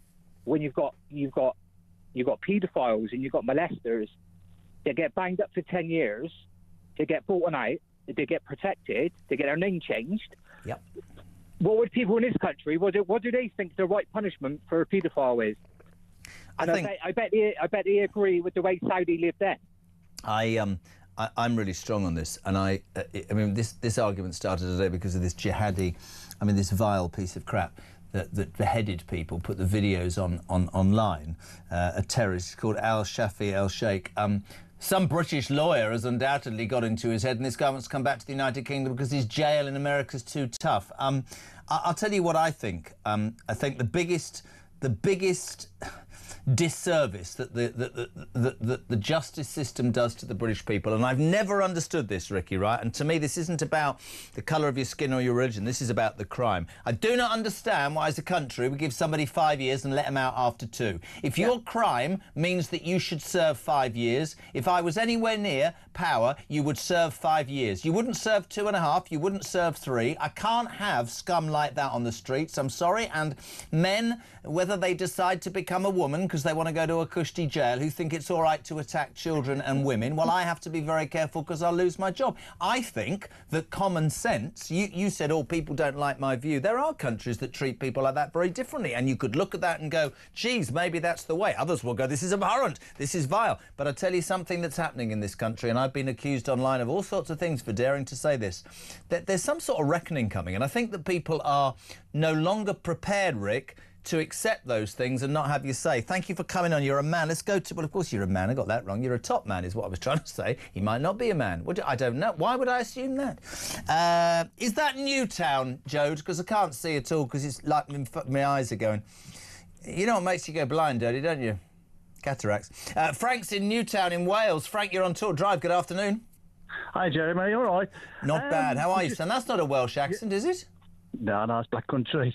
Sorry, you're not a Wolverhampton Wanderers fan, are you? Used to be. I used to be a Walsall fan, actually. Walsall was my team. My dad was Wolverhampton. He was born in Wolverhampton. I was born just outside Walsall. I don't know what's worse, the Walsall accent or the Welsh. I'm joking, by the way, if you're tuning in. What you got for me, kiddo? Well, the Brummies used to call us Yam-Yams. Yam-Yams, mate, up in the Black Country, Wolverhampton and Walsall. Yam-Yams, here we go. All right. Yeah, especially I used to knock about with Ozzy's brother Tony Osborne. Did you? When I was a kid. Yeah, and when we was kids, and he used to always call us Yam-Yams. Good man. You got 1 minute. What you got for me, Frankie? Right, what it is, I just was ringing up because I can't understand. We're in a national disaster, and everybody keeps talking about, these asylum seekers coming into the country. Now, usually when you get national disasters, really, why can't all of the parties club together and try and instead of, bickering and turning around and saying, you can't do this, you can't do that, and fighting between themselves, just to get this sorted out properly, why can't they just get their heads together and come with a conclusion where they can just get it sorted out so they could all agree with it. Instead of, mate, I think that most of us who have anything to do with politics or talking about it sit and increasingly get exasperated by an inability amongst our politicians to do what most of us think is the right thing. There are new opportunities, there are old parties. I'm with you completely, but I keep saying it, and I will keep saying it. I think the day of reckoning is coming, and I think British people won't be fobbed off anymore. Listen, bud, it's really good to have you on. A yam yam in Wales. That's the first. This is Talk Drive.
What we're facing now is more tax increases. They're even threatening to tax our homes. They're threatening to tax anything they can get their hands on. And maybe people voted for net zero, but they definitely didn't vote to give up more of their money to the government. And it's effectively a tax on us, right? It's a backward tax.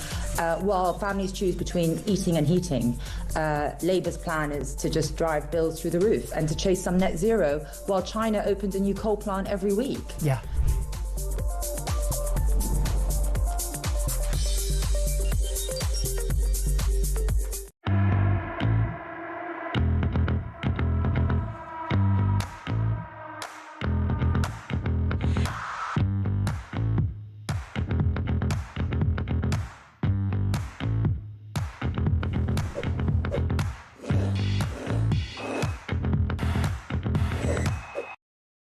Across the UK, on DAB+, on your smart speaker, on your smart TV, and on your side. This is Talk. Sammy, it's time for the main man, Sean Cuttish. Push the button. Eventually. It's not Sammy's Sports news from the Sun. You see, Sean, you walk into the studio and everything goes to crap. Can I just point out, while we're talking about sport, the Champions League draw going on as we speak. So, anything yet? Yeah, I've just looked at Arsenal's. They've got Bayern Munich at home, Atletico Madrid away, Inter Milan away, Bruges at home, Olympiacos away, Slavia Prague home, Kairat Almaty, who beat Celtic, away, and Atletico Bilbao at home. Do you want to know some others? Quick. Man City. Is this the thing where you play everybody in the top 8 qualify? Well, you play 8 games. Yeah. There's 9 to play 8 games. Whoever's got the most points goes through, qualifies. So you can end up having easy games. Yeah, but there's some good Manchester ones. United playing. Very funny. Very good. I'm still waiting for Newcastle's to come up, actually. Oh. Man City, Borussia Dortmund at home, Real Madrid away, Bayer Leverkusen home, Villarreal away, Napoli home, Bodo Glimt away, Galatasaray home, Monaco away. And Barcelona, by the way, because Barcelona's fixture come out, do have Newcastle United away, which will evoke memories of '97 when Tino Asprilla scored on a famous night. We beat Barcelona 3-2. How exciting is it? So Barcelona are coming to St James's Park? They are. They're also going to Stamford Bridge as well. Oh, are Chelsea going to Stamford Bridge? I'm sorry, are Chelsea and Newcastle playing? We haven't got Newcastle's fixtures, they're not all up yet. And also, Liverpool are hosting Real Madrid, and you know what that means? That means Terence Trent Derby. Trent Alexander-Arnold going back to Anfield. How about that? So, yeah, they're the main issues at the moment, main things I've picked out Fantastic. so We'll far. keep you in it. Now, you are the first man of sport. I was on a train last night, which I didn't mean to be. I ended up sitting next to a lovely man called Alex from talkSPORT. We talked all the way. In and out was the footage. I couldn't hear it. I couldn't see it too very often. But Manchester United, you call me a Manchester United hater. I think most people who are football fans... You told me you were a Manchester United hater. I just don't understand, right? I'm lucky enough to know Sir Alex Ferguson, once owned 2 racehorses with him. I do not understand how dire, and I mean... After this disaster, which frankly, from what you tell me, and I saw it later, they could have been 3-0 down to Grimsby, who were unbelievable, and the penalty shootout was pure theatre. Under fire, Amorim, he looked completely like... I thought he was going to walk away last night. The truth is, they've restructured this entire playing team. They spent 220 million on 3 new strikers. Sean, they were awful. They were awful, and they admitted they were awful. Amorim admitted they were awful, but what puzzles a lot of people is his body language. Yep. Things like the way he was sat on the bench, couldn't look when it was the penalties, his bizarre interviews afterwards about how the players spoke very loudly to him. What does he mean? Does he mean it spoke loudly that they're not good enough for Manchester United? No, I got the impression watching that they were speaking very loudly that they didn't want to play for him. That's what I took from it. But what can you do?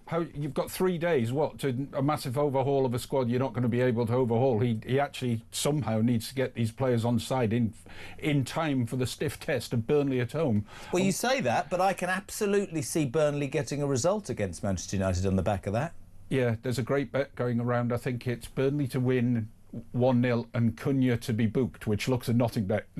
Cunha to be booked, and it's about 110 to 1. Not that we're condoning gambling at all. I think it's worth £1. I really do. You can also get 25 million to 1 that Graham Potter's the next Manchester United manager. Don't laugh. I haven't seen you since that debacle. I think Burnley will provide a stiffer test than we would normally expect. And then, of course, you've got the international break. So if he struggles against Burnley, you've then got 2 weeks where they're considering, are they going to kick him out? Are they going to keep him? And after that, I think he's got Chelsea and Manchester City. And if you look across football...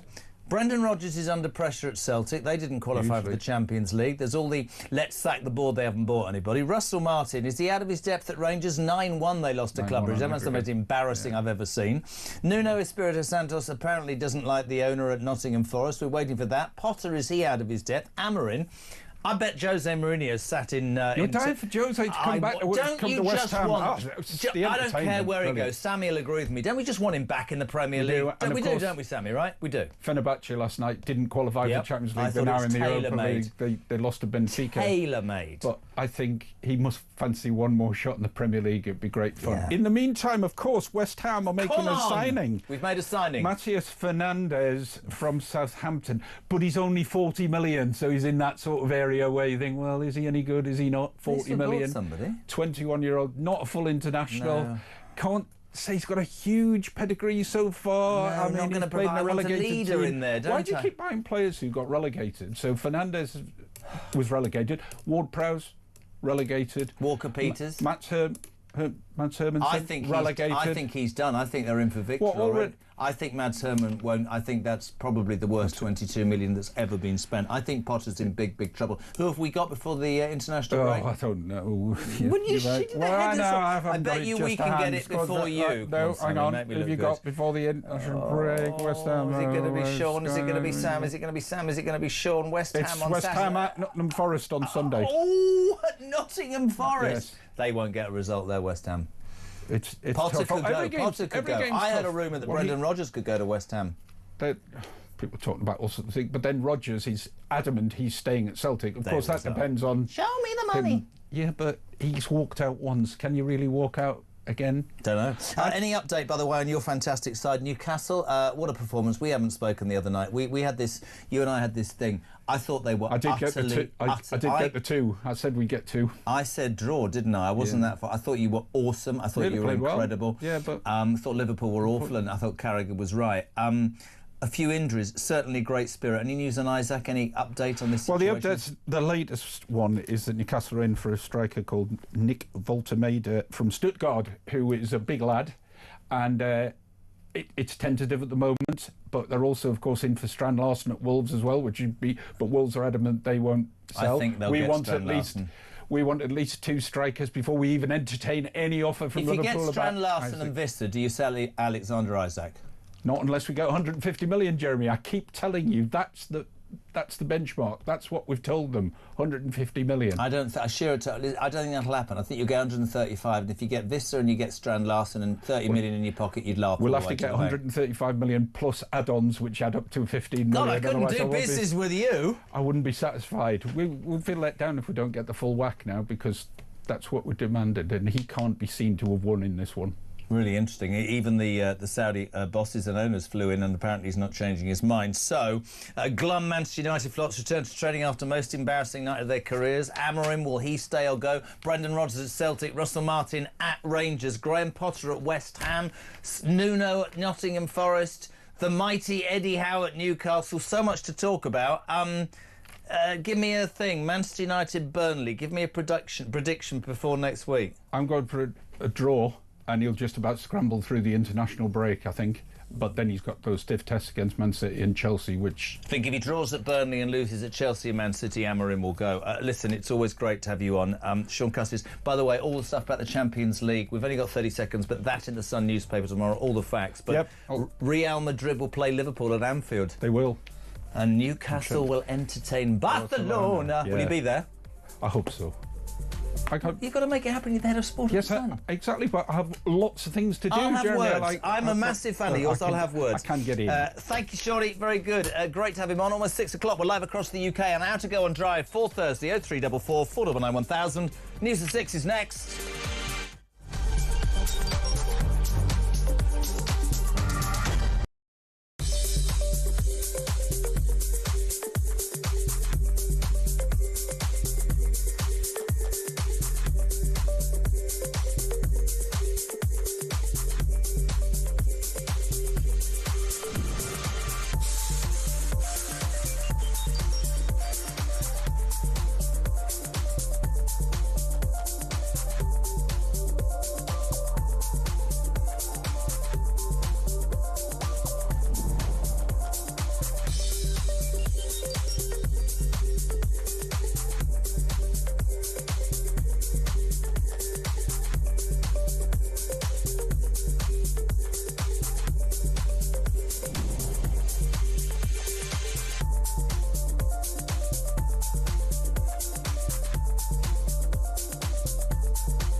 across the UK, on DAB+, on your smart speaker, on your smart TV, and on your side.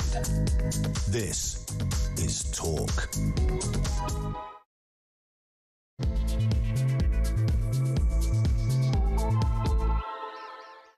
final hour of Drive for, I get so confused because I'm not usually here on Thursday. Don't forget, tomorrow morning, 6 o'clock, Mike Graham is, as we speak, in the sky, heading to the United States of America. We're on breakfast for the next few days. Tomorrow morning, 6 o'clock, it's at your place. A man who does this drive time show infinitely better than me, feels he's been usurped today, but there you go, that comes with experience and also the wage rise.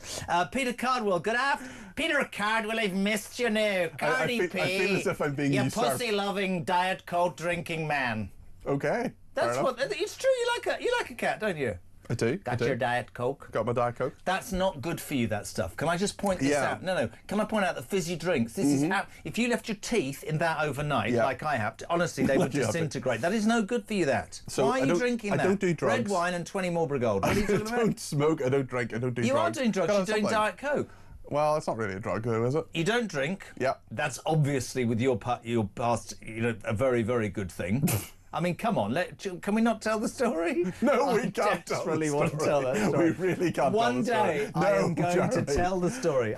Honestly, I never would, to disrespect you, but it is great. It's a good story. It is quite possibly, and I'm being serious, the greatest line ever uttered by a drunk person in the history of the world. And all I would say is, you've never drunk from that moment, and I don't blame you. But mate, if you were writing lines rather than snorting them, that would be it. So you don't drink, you don't smoke, and the only advice you have in life is Diet Coke. Well, it's not really advice. It's just what I drink, really. I suppose the advice is, don't be an idiot. I suppose that's the advice. Wake up every day and try to be a good person. Yeah. Don't always succeed. Why don't you just go to the gym instead of try and be a good person? I mean, no, because I've started to work out. That's good. Well, I started to use the stairs, and I went second class on the train last night. Did you really? Like the real people? You won't believe. You won't believe. I told them in the office. I'm not even joking. Have you heard my stair story? No, I've got to tell you this. Have you heard my stair story? What's the stair story? The story is. Yes. Julie and Ryan are going to... Is this when you stare at somebody? No, stairs as in climbing them. Oh. So there was a fire drill last week. You weren't here. Here? Yes, there was a fire drill. It's 17 floors up. You didn't I know that. Hold up. Cool your boots, Jeremy. Oh. I was then... we were all told, get out of the building. At what time? 3 o'clock in the afternoon. But obviously, you got to be up here to prepare for the programme. You've never done any preparation in your life. Jodie and Ryan were here. Yeah. They got an exemption from the fire drill because they knew it was a drill. They knew it wasn't a real fire. And then I went to the health and safety woman and said, I need to be up on floor 17. And she said, we'll sort it out. We'll get you up for 4 o'clock. I said, no, the show starts at 4 o'clock. I need to be up there now. No, I'm going to be up there now. 10 past, 20 past, half past, she says, got some good news and some bad news. The good news is, I'm going to take you there personally. The head of HR, or the head of health and safety, has signed it off. You can go into this building. You can go up to floor 17, even though the fire alarm is still going. What's the bad news? We can't use the lifts. Did you climb up 17 flights of stairs? Yes.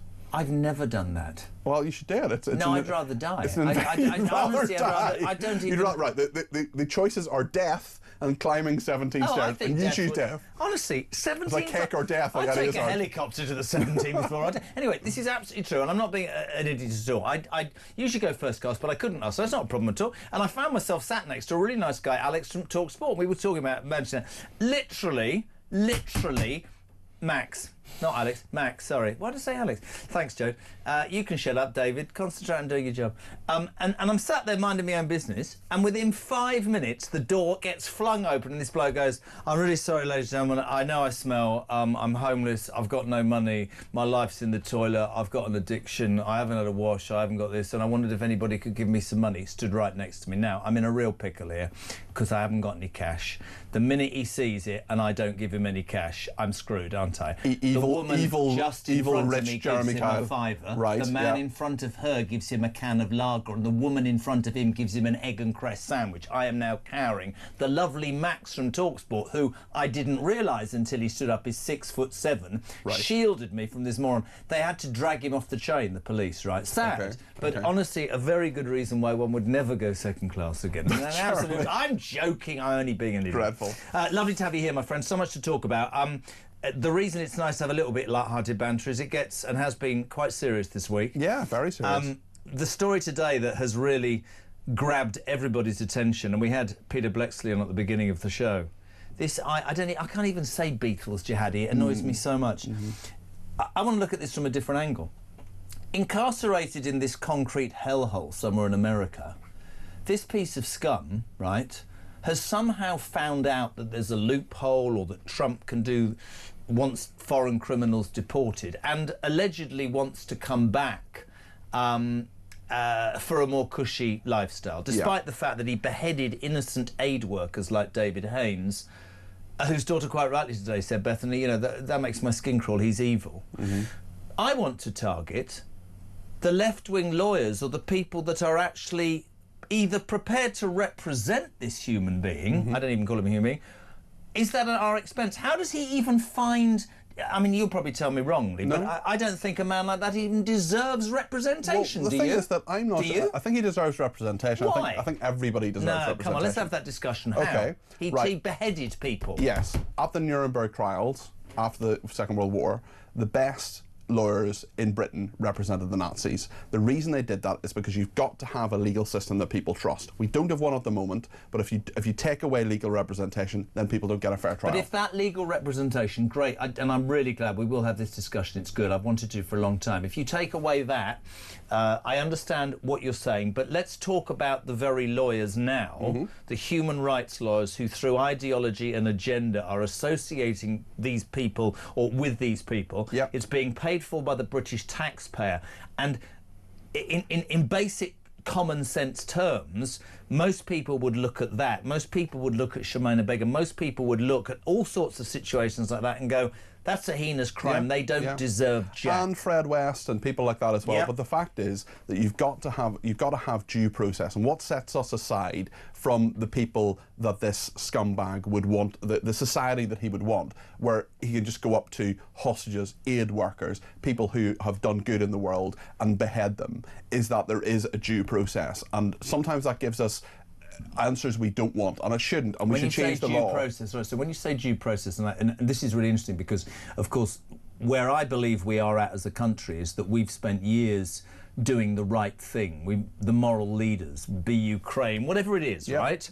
I think we're at the end of our tether, the British people, with that. I think we've been so fair and turned a blind eye whilst everybody else seems to be benefiting. We hear story after story of left-wing human rights lawyers paid for by the taxpayer making every excuse under the sun and getting away with it in court for migrants to stay in this country. Which is why we have to change the law. I think the British people have had enough. You're absolutely right. And we have had enough, and that's why we need to change the law, because there are lots of political parties that are now saying, and even Labour, they're having this argument as well. There are 40 Labour MPs, there are grandees like David Blunkett, former Home Secretary, saying Jack Straw as well, we've got to withdraw from the European Convention on Human Rights, because what it was in 1951 was for a world that is very different to 2025. The law needs to be changed. And people say, oh, it's all about complicated and you need to redefine the law on torture. Fine, do that. But at the same time, have a legal system we can trust, because what I don't want is the state and a police force, a government minister saying, I don't like that person, arrest them and throw them in prison. I want there to be an independent judiciary in there. It might sound idealistic. I mean, I'd be really interested in what the listeners think of this. 0344 499 1000. Do you have faith in the judicial system? No, I don't. I don't have faith in the police. Today I discovered 285,000 crimes went unrecorded last year. 285,000 victims of crime, Pete, went to or called a police station and they didn't even make a note of it. Judges are accepting horrendous.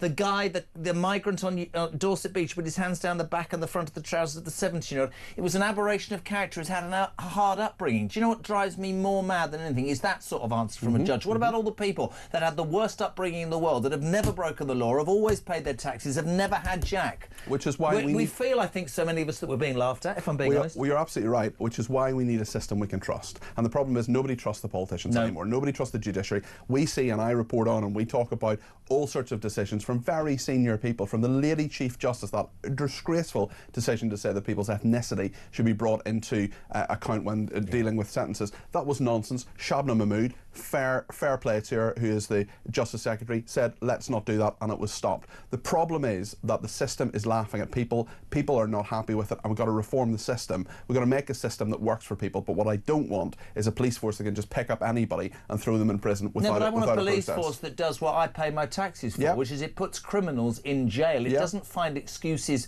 to, if you like, get those people off, whilst at the same time paying no attention to the impact that has on a victim. I go back to the girl on Dorset Beach, 17, and was traumatised forever. Why does everybody jump up and down? Why do all that, you know the sorts of people I'm talking about, why do all the women's rights campaigners jump up and down when I dare to say, or people dare to say, well, I don't think it's fair that a man pretending to be a woman with a penis gets to change in front of a 15-year-old schoolgirl. They jump up and down, but they say nothing about that girl of 17, abused, sexually assaulted on a beach in Dorset, and the bloke's free to be detained because he's free to live here forever. He could be back on Dorset Beach. I don't understand, in real basic terms, where we're at. It doesn't make sense, man. The system has been just absolutely... It's embarrassing, it is embarrassing, and other countries are laughing at us as well. They look at our economy, which is in the toilet. They look at our legal system. They look at which is in the toilet. They look at so many different aspects of life that just isn't fair in the UK, and the fact that we're going down the rankings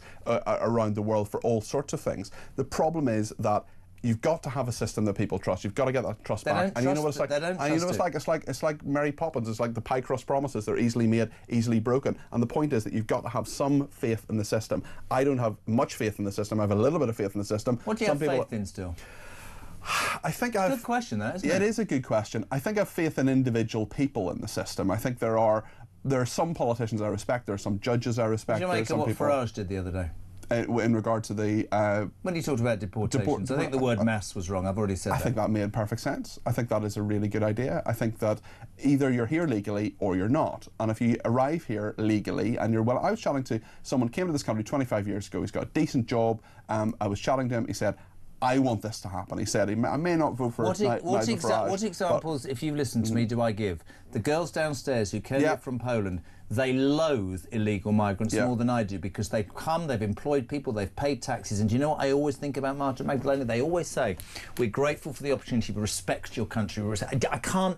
If you are so keen to come here, why do you spend your entire time trying to just tear apart everything we're about? But I do think in its entirety, if you look at the justice system, you look at the police, you look at... I mean, I got frightened the other week when our own king said to the French president, we haven't got a border. If you don't have a border, you haven't got a kingdom, and I'm a royalist. Exactly. You know, I think that the government's first responsibility is to protect its own, and I keep using this and people get angry. I believe the indigenous population... Somebody said something the other day, you were away or whatever. It was just a call, and the bloke said to me, I'll tell you what I think. He said that when the silent majority realise they can be heard, whatever colour the government is, whatever political colour, it's in trouble. Yes, although a lot of the silent majority voted for Brexit and they felt they weren't heard there. This is why I think, and the fact that the Brexit delivered wasn't the Brexit that a lot of people voted for. So I think a lot of people now think, you know, Tories, Lib Dems, Labour, they're kind of all the same. I'm sure you hear the term uni party quite a lot. Therefore, they're looking for alternatives. On the left, they're looking at Jeremy Corbyn, who would be very radical. What would you call the party? I like Jezbollah. Did you say? Jezbollah was very good. And then on the Sultana on the of the fruitcakes? She says that's racist. But she's called Zara Sultana. I know that, but she says that if you talk about her surname being the same as a fruit, that's racist. They call me Kyle Pal Hemorrhoid. Did they? Yeah, at school. I was Peter Cardboard. Were you? I was. Well, because of your character. Yeah, back to it. Jezbollah. Yeah, he's going to take votes from Starmer, isn't he? Up to 10%, according to some pollsters. So you've Labour squeezed. You've got a very successful Reform UK. Their politics, their policies are getting through now. They're not just talking about immigration. Is Nigel Farage the next Prime Minister of the United Kingdom? Possibly. I think we're in a situation where it could be either or. I think we could be in a Labour Lib Dem coalition, which would be one thing, or we could be in a minority Reform government, which would be very, very interesting and really, really fractious, or a majority Reform. If Reform get a majority and they've got people who behave and do what they're told, well, then this country will change dramatically. I would say about that, he says, scratching his back with a pen. I would say about that, somebody was saying to me yesterday, you know, there are many problems. Today we've had the head of Nottinghamshire City Council, Mick Barton, who's a Reform leader, refusing to speak to the Nottinghamshire Post or Nottinghamshire banning Live. them from council banning meetings, them. And I put to Alex Wilson, the only Reform member of the London Assembly, you're in for free speech, you need to... He couldn't talk about it because he didn't know the story. There will be all of these situations arise, and they'll say, oh, this is Reform is this. This happens the whole time in politics. I think from Reform's point of view, they've got 4 MPs, they make more noise and have had the biggest leads for however many opinion polls. Presumably the people that will stand will be heavily entrenched in what Farage and those 4 have put forward, and one hopes that those processes are stringent. Jeremy, can I do a little test? And this is not to embarrass you. 60. Can you 60 what? I'm 60. I know that. About 9. You can probably, a lot of people, I would say, if you're listening, could say the 4 Reform MPs are Nigel Farage, Sarah Pochin, Richard Tice and Lee Anderson. I think a lot of people know that. Can you name me 4 Liberal Democrat MPs of the 72? Ed Davey. Yeah. Daisy Cooper. Yeah. No. Yeah, there we go. And I have a real problem with Ed Davey because he's vacuous. But what's really interesting, and you've said this to me before on this show, is, and this is a man, and this isn't being rude, this is a man who wore a zip-up suit and jumped off a bungee jump and went in a car and pretended he was in Greece. What they did was very clever and very strategic. They won 72 seats by targeting, and I think Reform can learn from that. But it does say something about our political system, that Ed Davey, I don't know what he stands for. I have no clue. Won 72 seats. He got 4 million votes. Reform got 4.5 million votes and got 4 seats. Reform got 4.1 million votes and got 5 seats. And the Lib Dems had 3.5 million and got 72 seats. So they know how to spread the vote. They know how to target the different constituencies. And even Nigel Farage has said on a couple of occasions they need to learn from the Lib Dems, get that ground game, and it could be really interesting if they do. So it's great to have you here. And I was thinking, I was watching Eamon Holmes the other day, and you're like his natural successor because you get very old. I'm the pawn shop Eamon Holmes. Are you? I hope so. You listen, and I met your dad the other day. Yeah, that's right, that's right. You came out of a talk in shorts, which was appalling, and your father is as embarrassed by you as I am, to be honest, isn't he? Wouldn't you be if you were my father? No, but he was a lovely man. What happened? I know. They said these things are hereditary. The DNA results are, and he's not actually your father. Do you know, I've had a DNA test, actually. Why? I've had a DNA test. Why? Well, I'm going to do this as an item on my weekend programme. So when are you on it? Do tell us when you're next on, actually, because we don't know. I'm on tomorrow between 4 and 7. I'm here at the weekend between 10 and 1 on Saturday and Sunday, and all next week on Drive. Yeah, that's true. Go on, crack on. Because you're on breakfast. I am now. Yes. No, I've had a DNA test because, I'm just interested. I got offered one, and I just thought I'd just have one. Sorry, nobody has a DNA test. God, I did this for years because they're offered one. Yeah, I'm interested. I know your parents forced you to have it, didn't you? Because they believe I know that my parents are my parents. I look like them both, so I think it would be quite weird. You look more like your mother than your father. I've seen you. You look nothing like your father. Really? Okay. He's skinny and slim and tall, and good looking and young and vivacious and all those things. Would you like to finish? Well, I want to do 2 more things, please. Sure. I want to do Ryland.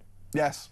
I'm not having a go at ITV, but, this morning doesn't have the audience that it once did, and mainstream... No, it doesn't. I mean, mainstream television is suffering. Maybe their inheritance isn't as good anymore. I really admired his honesty today, because, actually, I'll tell you what, if you haven't seen this, Ryland Clark, who started out in the X Factor, said something about illegal migration, the problems on this morning, that I think many people never thought you'd hear on woke ITV. Have a listen, have a watch.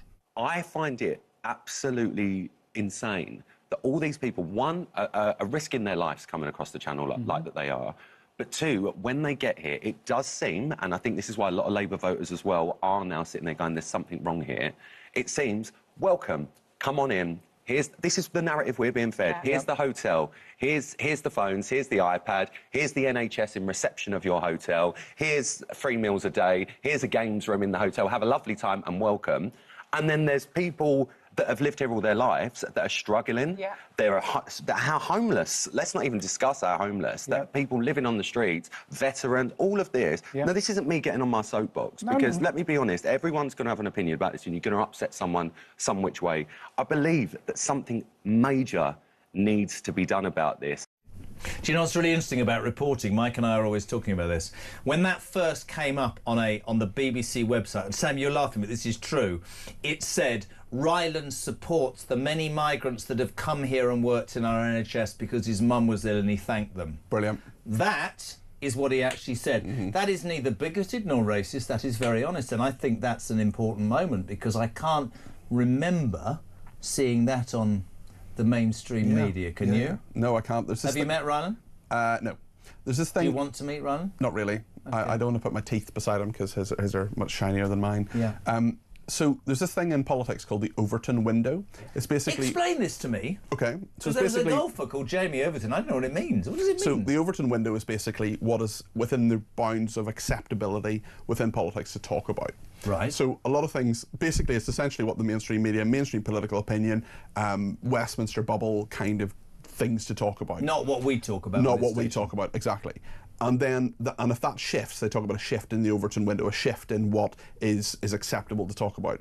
You've had The Economist magazine recently, which was free market, you know, come one, come all, immigration, whoever you are, come here, talking about how immigration is a major problem recently. And you've had Ryland Clark talk about it. Those are two on This Morning. Those are two very, very different things, but both of them, I think, is equally significant in that in the most mainstream of mainstream broadcasts on This Morning, you have a presenter expressing that opinion. You also have I'd love to have heard it back. I'd love to have heard it in the control room when that was going out. Well, there's probably silence. They're probably astonished at what he was saying. Somebody said that they would be interested to see what happens to his career. Yeah. You have to be confident enough to say that, but fair play to him. Now, the other thing is, you like to go to the theatre, don't you? Sometimes, yeah. Mm-hmm. I want to... oh, yes. I love this. But this really concerns me. And if you have tuned in Thursday afternoon to Drive Time, if you're driving, watching, just try and just grab hold of yourselves. Be careful. This is difficult. Trigger warning. This is a trigger warning. This is just... I nearly said the wrong word. Legally Livered theatre chiefs have warned audience that a stage adaptation of Bram Stoker's Dracula... contains blood. What? Dracula contains blood? They're handing out mental health... Jeremy, get back in your box. Yes, thank you. I wish I could. And they're handing out mental health charity details in case punters are upset by the vampire tale written nearly 130 years ago. Bosses at London's Lyric Hammersmith are worried theatregoers who shell out up to 45 quid a ticket, which probably should tell you what it's going to be like, will be upset by the gory production. And their trigger warning says, and I quote, Morgan Lloyd Malcolm's Dracula, based on the novel by Bram Stoker, contained themes of gender-based violence, including visual allusions to sexual assault, death, including of children, blood, abduction, depictions of grief and distress following trauma, the use of weapons, and we also speak about hanging. Please, if you feel you need a problem, come and talk to us. Wow. My goodness, that is very weird. I mean, where have we got to, on a serious note, where you have to say to people, you know, it's going to be terrible. Yeah. Turn the telly off, don't go to the theatre. What's wrong with us, Did I ever tell you my King Lear story? No, to be or not to be. It's a classic. No, that's Hamlet. King Lear is Here's a joke for you. William Shakespeare, 1641, lead in his pencil. 1642, lead in his coffin. Ta-da! There you go. I'm on all summer. Crack on. I went to King Lear with a friend of mine, first-class historian from Oxford University, really smart person, right? Went to see King Lear, Ian McKellen, brilliant production. Halfway through, I said, what do you think? She said, don't know about this. I just think it could all go wrong in the second half. Do you like the theatre? Love it, yeah. Is it I true crept the boards in my youth. Well, I've heard that you were the back end of a cow. Can we just check, actually, is it true, the rumour? What rumour? Panto at Christmas? Oh, no, it's not. But it is true you're playing a dame at the Wimbledon Theatre, isn't it? Is that right? You and I are the Ugly Sisters, yeah. Oh, no, we're not. Oh, yes, we are. I'm Prince Charming. Oh, right. See, whenever you talk about 35 years too late. Said, time for a break. Time for a break? Oh, yeah. Okay, yeah. You could play the bloody beanstalk, you're that tall, couldn't you? Pete, you're back tomorrow. No, are you? Yes, I am. Between 4 and 7, I'm doing Drive tomorrow. What can we expect on a highly much better... I've absolutely no idea. Oh, we're getting the Bell Hotel... the ruling, the verdict, will come at 2 o'clock, so we'll talk about that, obviously, and lots more besides. Excellent. The amazing Peter Carboy, thank you, my friend, to come in.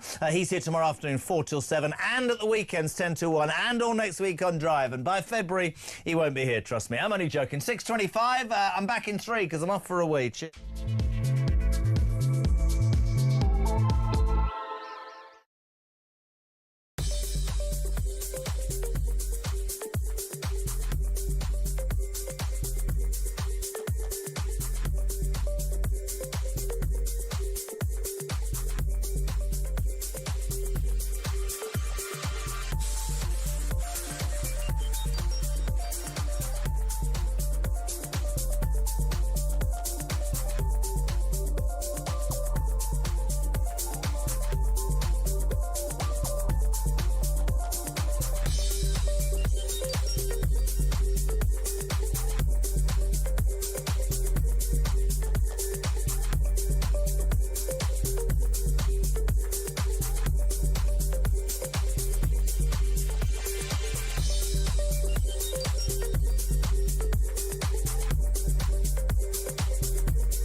What we're facing now is more tax increases. They're even threatening to tax our homes. They're threatening to tax anything they can get their hands on. And maybe people voted for net zero, but they definitely didn't vote to give up more of their money to the government. And it's effectively a tax on us, right? It's a backward tax.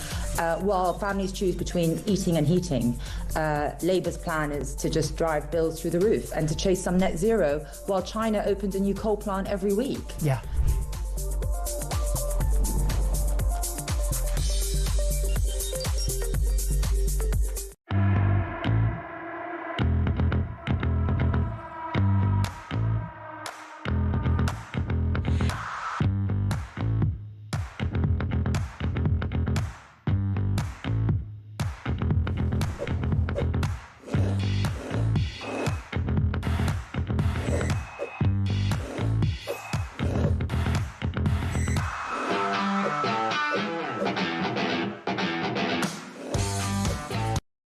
Across the UK, on DAB+, on your smart speaker, on your smart TV, and on your side. This is Talk. 6:30. Who's on at 7? Is it Alex Phillips? In for Kev O'Sullivan all this week. Maybe she'll grace us with a handover. 10 o'clock tonight is Petri Hoskin. She's a dish. And tomorrow morning, you unlucky people, Mike Graham in America for a week. I'm on breakfast, 6 o'clock. It's at your place. Loads. I've just been sent. We've got everything you could possibly want and a lot more. And loads of clips of Angela Rayner going, Ethiopia. I still can't get over that she arrived on a rubber dinghy with a vape and a tattoo and a bottle of Lambrusco, and we let her in. 0344 499 1000. Let's go to Bournemouth. Thelma, you're on Talk Drive. A very good evening. Oh, hello, Jeremy. I'm always listening to you and all the crap about zero or whatever, you know, with the climate change. Yes. But listen, I'm in my 80s and I'm not religious at all. But when I was a kid, I had to go to Sunday school and I never liked it. But anyway, all the biblical stories that I remember are to do with climate change. First of all, they used to say about all the people starving. There was a famine because there'd been no rain and all the crops had failed and the people were starving. Then there was another story about floods and all the animals... Floods or sluts? What did you say? Floods. Floods, then there was other stories about floods where it never stopped raining and all the animals had to go in the ark to, with Noah, yeah. Noah, yeah, I remember that, yeah. So, and then there was another story about the sea parting to let the people Moses. cross. Yes, it was a miracle. Well, that was obviously a tsunami. So it was going on then, and it's still... But nature always gets itself right again, so what's the problem here? I love you, Thelma. Have you got a friend called Louise? No, but I've met plenty of Louises, and we've laughed a lot about it, yeah. Do me a favour and answer me this. On a serious note, and respect to you, and I mean that. Bournemouth's been in the news recently, hasn't it, with migrant hotels. When you look at where we're at, you think about net zero. I found out today that I mean, obviously we know, we've reported it, that your energy bills are going up again. We seem to have a government and an ideology in this country at the moment which says, oh, let's go with this net zero thing. I'm not sure how we're going to get there, why we're going to get there, and when we do get there, what will it achieve? But we're going to spend billions and we're going to bankrupt this country even more. Yeah, but nature always gets itself right again. It was going on in biblical times, this, but they weren't all going, this is because we've not, done this, done that and the other. It just happens, doesn't it? There's been the Ice Age, and then there's all sorts of ages. What about the situation, I mean, in Bournemouth, I said was in the news about illegal How old are you? 80, did you say? I'm over 80, yeah. I did phone up your mate who's on at 8 o'clock, at 7 o'clock. I watch him all the... Yes, and Bournemouth used to be a really lovely place, but it's downhill now. It's awful, honestly. It's full. You don't need to tell me. I live 20 miles from it. I know. Yeah, it's full of migrants. There's no shops. All we've got are coffee shops, betting shops, and nail bars. That's all we have now. Oh, Thelma, I love you. I love you. What do you think needs to happen in this country right now, sweetheart? Well, I need us to get Nigel Farage in, who's got some common sense. Do me a favour. Are you going to be... What time do you get up in the morning? Oh, really early. Because I'm on breakfast tomorrow at 6 o'clock. Will you listen? Yeah, I will. I'll give you will listen. Good. I'll give you a mention, and we love you, and we appreciate your call. Thelma in Bournemouth, thank you, sweetheart. Let's go to Derbyshire. Garfield, I love that name. Garfield, you're on Talk Drive. Good evening. Good evening, Jeremy. Nice to speak to you. And it's A.K. Gary, or Garfield, I'm better known as. Regarding Nat Zero, I don't want to on your chips. The only problem with fracking, it's... With what? Oh, did I say fracking? Fracking. Yeah. The only problem that when they're drilling, the water is toxic that they put back into... They put Did he say fracking or something else? Did you say fracking or something else? It's my fracking hearing. Yes, it is your fracking hearing. Listen, don't be so fracking rude. Listen, fracking, if you're just tuning in. So when you're fracking, juice sprays all over the place, yes? You're saying that, well, what impact would that have? Toxic water? No. What I'm saying is, what they do, as far as I know, my brother's a geophysicist. It's the same with oil and gas. They pump water down to push the gas up, and once that water goes down, it's toxic. Now, you know, all these empty reservoirs we're going to be building in the next 20 years.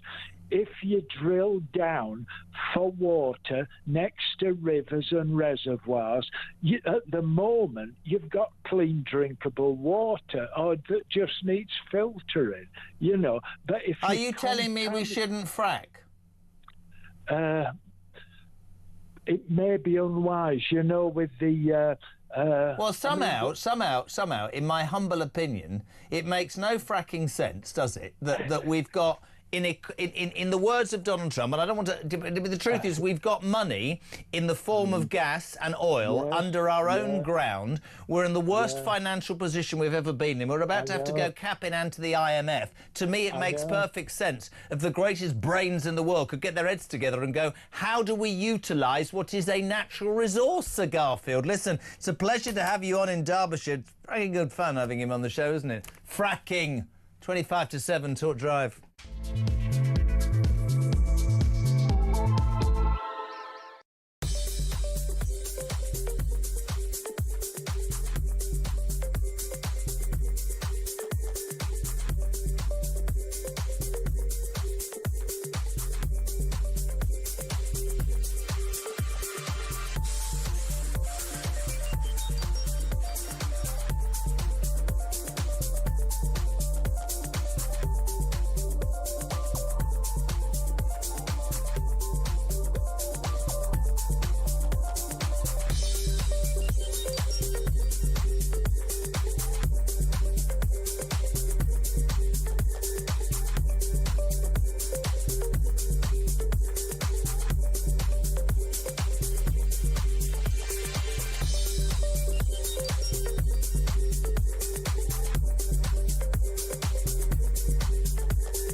across the UK, on DAB+, on your smart speaker, on your smart TV, and on your side. This is Talk. 2 minutes to 7 o'clock. Just to give you this update, on Breakfast tomorrow I'll give you more details about the live show Mike and I are doing Saturday the 15th of November at the Shepherd's Bush Empire. Tickets on sale tomorrow morning at 10 o'clock. We'll tell you on Talk Breakfast from 6 all about it. Join us in the morning, because if you don't, they won't ask me back. We are delighted. So what happened was we started to do a feature whereby we talked with somebody in the Sun newsroom about what's in the newspaper tomorrow. It started with a guy called Sexy Sarge, who's garnered a huge number of women followers. His boss then, Will Barker, went, I think I'll have a go at that. He was quite impressed last night. Now we've got This Man Is Class. I mean, he sounds posher than all of them put together. Alex West, Associate News Editor. You should be in charge of it all, son, shouldn't you? Yeah, clearly. Yeah, I mean, those other two baldies don't know anything. That's clear, isn't it? But they're loving it. It's quite interesting. Downstairs, they're loving it. No, now. They can't keep them off it now. They're all enjoying their 5 minutes of fame, I think. Yeah, absolutely. We thank you, as ever, at The Sun for the work that you do. Tomorrow, you're going to lead The Bell's End. Are you literally putting that in the newspaper? No, that was a joke on our behalf. But obviously, it could be. Is it the end now for asylum hotels? That's the answer. That's the question. And we have to say as well that when Epping won that interim judgment, and everybody went, my God, that the government of the day, without putting you on the spot, who purport to want to protect their own people, are challenging this ruling, which would have you then believe that this government is not going to listen to one part of society. It's a monumental moment tomorrow at 2 o'clock, isn't it? I mean, the Home Office lawyers today effectively said that the rights of asylum seekers trump the residents of Epping Forest. So that is now being argued in the courts, and we'll have a decision tomorrow to see which side the judge is going to fall on. It'd be very interesting, because many of the judges in this country are being accused of being the mouthpiece for this ideology, but this guy seemed to stand head and shoulders above them when he made that decision. What's the vibe? What's your feeling in the newsroom? Do you think that it will go with the government, or do you think the original decision will be held? Any sort of idea? I think it's very difficult to tell, but I mean, there'd be huge pressure from the establishment on the judges. And what about the huge pressure from people, the silent majority? Well, exactly. It doesn't weigh so heavily on the shoulders of the judges who pay their wages and are part of the establishment. You know, so they may be more easily. I reckon if they give in to this government, if this goes against, I think there will be major repercussions. You're a brilliant journalist. Somebody said something, and I keep saying it to everybody for a reason. Somebody said to me the other day that when the silent majority realise their voice can be heard, the government, whatever its political persuasion, is in trouble. That's a really interesting point, isn't it? Yeah, absolutely. Asylum lunacy. By the way, if you buy The Sun, I know about this because I'm doing this on Breakfast. If you buy the newspaper tomorrow, seriously, blown away by this. This is just give it. I mean, this is awful. It's difficult to say too much, but it's just another thing which you just would not believe that asylum seekers, in fact, failed asylum seekers, are getting through this government, through the sort of I don't know whether you want to call it the sort of the lunacy, madness. It is utter madness. You will be pulling your hair out when you read it. Is that going to be front page? Or that's going to be on the front page. I mean, just so you know, go and buy The Sun tomorrow, because I'm telling you now, some of what's being given, there cannot be a sane human. I am sick to death, Alex, of hearing from all these people saying, "Well, you don't understand where these." Yes, I do. France. What we're giving to them is absolutely unbelievable. Fats your lot. I love this. Fats your lot. Pin your luggos back, Cardwell. Yes, so, well, obviously there's this sort of, toing and froing, isn't there? So basically the Manjaro people suddenly said, oh, hang on a minute, we've got to ration it because everyone's been diving into their pharmacies to try and get it at the cheaper rate before it's put up on Monday by the makers. And it's they've been turning people away at the doors of the pharmacies, and obviously they've realised, hang on a minute, this isn't good for business. Lilly have now come back and said, we're not going to charge as much as we previously said, but they're still going to put the prices up. I have a real issue with this, all joking apart. I mean, I don't know what other people think. I'd love to know if you want to call in the next 15 minutes. I don't know. There are people who have used it that I know, and it's been hugely successful, and I completely accept their right to do that. There are other people who will tell you it's a pathway to disaster that can never, ever be righted, and some of the side effects, and I don't know, it's just... To me, it's a crazy thing, but I don't know, because I was brought up differently. You are what you eat, aren't you? Absolutely. And I don't, Ryan's not going to like this, but my mum always told me, when people go, oh, he was born big bone. No, he wasn't. He was between 6 and 8 pounds. The fact is, we are responsible for what we put into our bodies. People will say to me, no, you don't understand. This person's got... Well, I do understand. When it's got that far, and it's really difficult then on a daily basis. But it shouldn't be a substitute for laziness, should it? No, I agree. I don't think you can substitute sort of a healthy lifestyle, going out, being active. We all blow out. Sam's looking at me like I'm the devil incarnate. Yeah, have a beer, have a kebab, but you have to take responsibility. But you know what I can't say what I want to say. What's great about this is that you can do all that. You can have a beer, have a kebab, and still be slim. But this is me. What a bloody hypocrite I am. When I tried to give up smoking, they got me a patch. I took the patch off to have a cigarette, put it back on, nearly passed out 4 times. Grin up north. This is fantastic. Any football fan in the world. Who do you support? Can you imagine? Portsmouth. That great time. Pompey. It's just gone. I wish you could be on YouTube. You just went like that. What? Pompey. Yeah, of course. Play up Pompey. So the jewel of the South. But this is a lovely story, isn't it? I mean, these guys decide to stay behind to watch Grimsby versus Man United, thinking not in hell's chance of us winning or even scoring a goal, getting a point. And there they go, and beat the once brilliant, famous Man United. Yeah, absolutely. I mean, how rubbish were they? Did you see the match? I didn't, but I've heard all about it. I've read the reports. Grimsby cut them open, didn't they, boys? I mean, they cut them up. They should have been 3-0 up. Also, sad news today. I saw this breaking during the show. Cycle star, Tour de France winner Chris Froome has been airlifted to hospital after a horror training crash. I mean, he said recently that he was hoping, he sort of had this dream that he was going to go back and do the Tour de France again. He's obviously previously won it 4 times and had said he'd never felt better. And then it looks like he's been training in Toulon. We don't know exactly what's happened. We're getting to the bottom of it. Hopefully it'll be in the paper tomorrow. It looks like classic thing. He's probably gone round a corner too fast, slipped out and hit the deck and broken his back, gone to hospital, and that could be curtains for his cycling career now. I was going to say, if he has broken his back, possibly our thoughts with him, but loads in the sun. Are you on breakfast with me tomorrow? Yes, I am, yeah. See what I've done there? I've already, you see, straight away he's in. Look at those lot. They'll be at home in bed. So the Bell End, honestly, the Bell's End, this is a massive moment tomorrow. We'll be following on talk, ladies and gentlemen. D-Day as the High Court will decide whether the Home Office can appeal against the Epping Forest Council's decision to ban migrants in those hotels. It's a massive moment because the people have spoken. But most of all, there is also a little bit in the newspaper about me tomorrow. Most of all, asylum lunacy. If you buy The Sun tomorrow, you must buy it. On the front page. On the front page, you will. I swear you'll do this. You'll go, are you joking? Yeah. Are you seriously joking? We love you at The Sun. We appreciate you coming. It's nice to have somebody in here with hair and class. So you're going to be up. I apologise for my joke earlier. I have nothing against follically challenged people. I just want to make that clear. I was also joking about Peter Carboyle. Honestly, do you not think we get to a point... Look, Ryan, I called him Ryland now. He's going to say, you're anti-beards. I'm not at all. We'd have an opinion in life, haven't we, Ryan?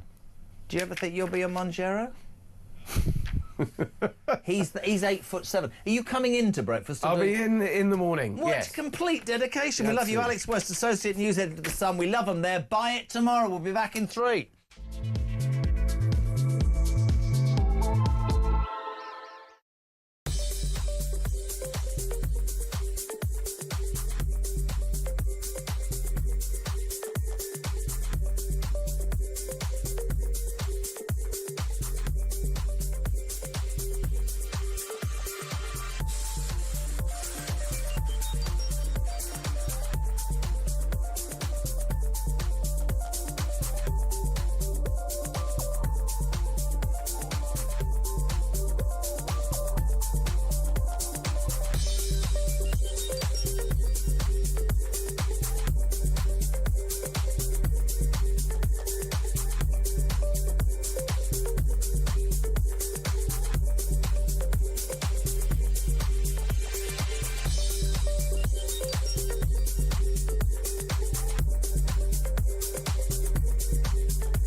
What we're facing now is more tax increases. They're even threatening to tax our homes. They're threatening to tax anything they can get their hands on. And maybe people voted for net zero, but they definitely didn't vote to give up more of their money to the government. And it's effectively a tax on us, right? It's a backward tax. While families choose between eating and heating, Labour's plan is to just drive bills through the roof and to chase some net zero while China opens a new coal plant every week. Yeah.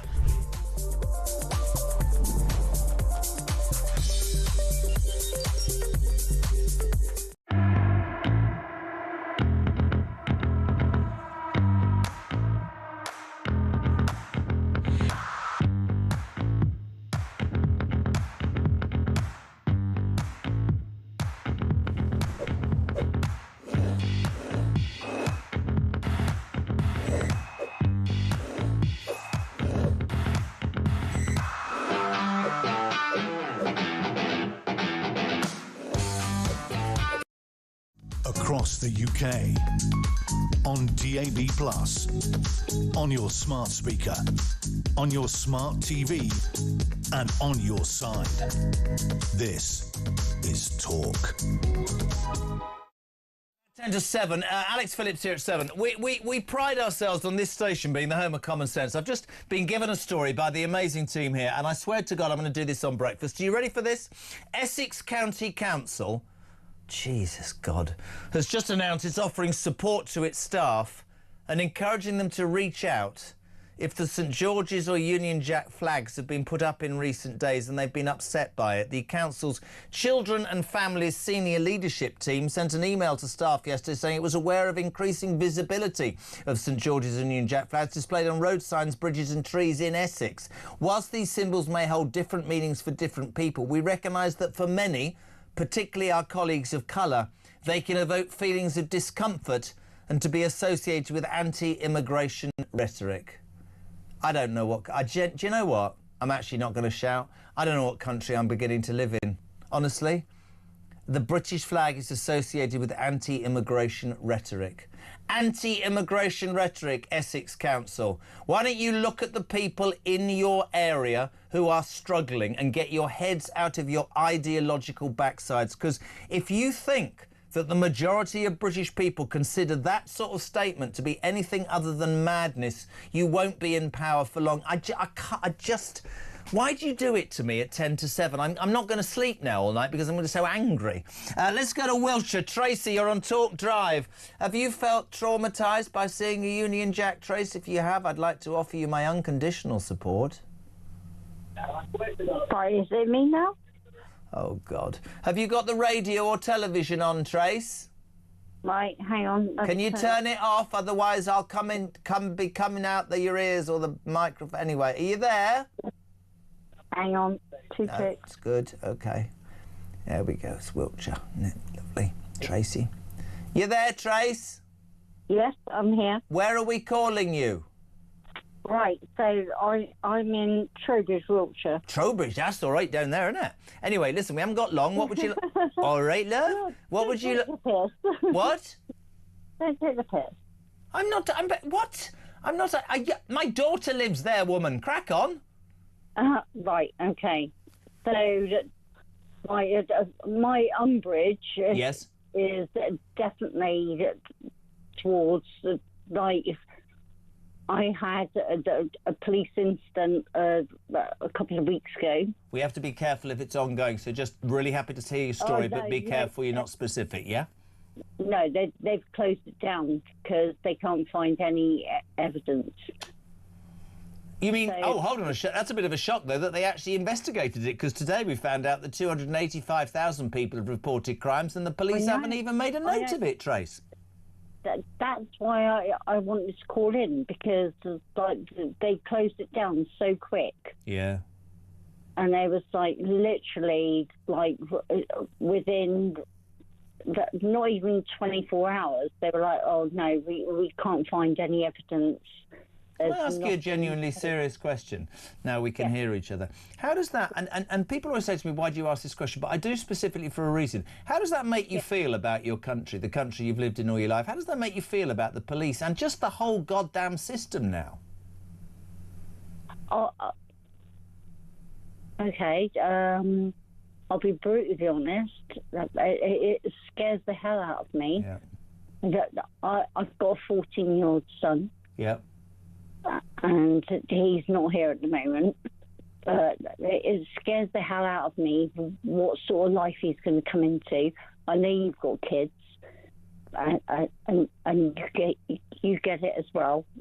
Do you know why I do get entirely what you're saying? Because I think if you work here or you listen to this station, there will always be the woke lot who will say, oh, yeah, that's outrageous. But I'm with you. I mean, I've got teenage daughters and I have real concerns. I have young kids as well. Yeah. And you think, where are we going to be when it's seemingly now a country that lets anybody in, where the police don't do their jobs, where judges seem to make excuses for perpetrators of crime, not victims. And I'm beginning, hand on heart, sweetheart, I'm beginning not to recognise this country. Do you know what I mean? No, I do totally get it. And last summer I did run for reform and I came second. Oh, OK. Going to go again? Sorry? Are you going to stand again? I do want to, but You what? no, I do want to. Well, I hope you achieve it, and I really appreciate your call, because I think that you probably, genuinely, hand on heart, have voiced the opinions that so many people share. Thank you so much, Tracy in Wiltshire. We got time for Helen. Helen's in London. You got 1 minute, Hels. Hello, Jeremy. Hello, Helen. You all right? I just want to say, bring in a law that passes capital punishment to terrorists who are proven terrorists, and let Jihadi Beetle come home. The problem is, the do-gooders will say you can't... And I've heard this argument. We haven't got time to have an argument on capital punishment. People will say you should never lower yourself to that level. How can you be absolutely sure? I think when a human being, just to finish this show, thinks it's acceptable to behead people and then play that on video, I want to think about Bethany Haynes, the daughter of David Haynes, who was out there trying to help as an aid worker and was brutally murdered by human beings who... Actually, I don't think they're human beings. I think they're terrorists and they're scum, and they do not deserve to either have their liberty or be treated or treated in any way the same as human beings. I think it's a disgrace. Listen, thank you so much indeed. Sorry, Helen, I've got to move. Please don't think me rude. What is it, 4 minutes to 7? That Alex Phillips is slower than Kev O'Sullivan. The Sun newspaper tomorrow is going to have yet more astonishing stories about what we give to migrants. But as Alex Phillips strides purposely into Studio One, I'm going to read you something. Go on, darling. Essex County Council has just announced it's offering support to its staff and asking them to reach out if the St George's or Union Jack flag trauma of the last few days has upset them. The council's Children and Families senior leadership team sent an email to staff yesterday saying it was aware of the increasing visibility of these flags displayed on road signs, bridges, trees and in parts of Essex, and whilst they say these symbols may hold different meanings for different people, they recognise that for many, particularly their colleagues of colour, that these flags can evoke feelings of discomfort and be associated with anti-immigration rhetoric. What are they going to do? Start digging mass graves when it's the next Football World Cup? I mean, like, oh no, it's the English flag. People think that I speak the truth. Jesus, she's back. You all right? I'm all right, yeah. You're looking lovely. Oh, thanks. How's it been? I've got to get up and do breakfast. Are you? Oh, I've been doing that at the weekends. It made me ill. Did it? Yeah. How do you think the viewers and the listeners felt? Well, probably not as ill as I Are you not doing it this weekend? No, because I'm covering Kev, so I can't do everything. I can't do sort of, You're covering Kev? Well, he's away next week, so I'm Kev again next week. How many weeks has he got? Yeah, do you know what? I'm basically the one person who doesn't get to go on holiday. I am the person who does everyone else's holiday. Sorry, what? So Kev is away again next week? Yeah. So why are you so disappointed? You get to have this little romantic... anymore, is he, Kev? You get this little romantic interaction between us. It is, but hold on a second. This is all you're away on holiday. This is the third week. I think he's going to have to be called Never Hear Kev soon, isn't he? But what about the moments that we share? Well, what do you do? You don't seem particularly grateful. Baby, last night you stood me up. I was waiting for you to come in. You and didn't ask me to come in. Ryan, I said, Ryan, go and get Alex. I was there. I was outside. What, and you didn't come in? I'm sorry. Yeah. I thought the door was always half open for me, but... The door is always open, front or back. What's on the show? No, No, what is wrong with you? Why, lot? what I is wrong swear with you? to God.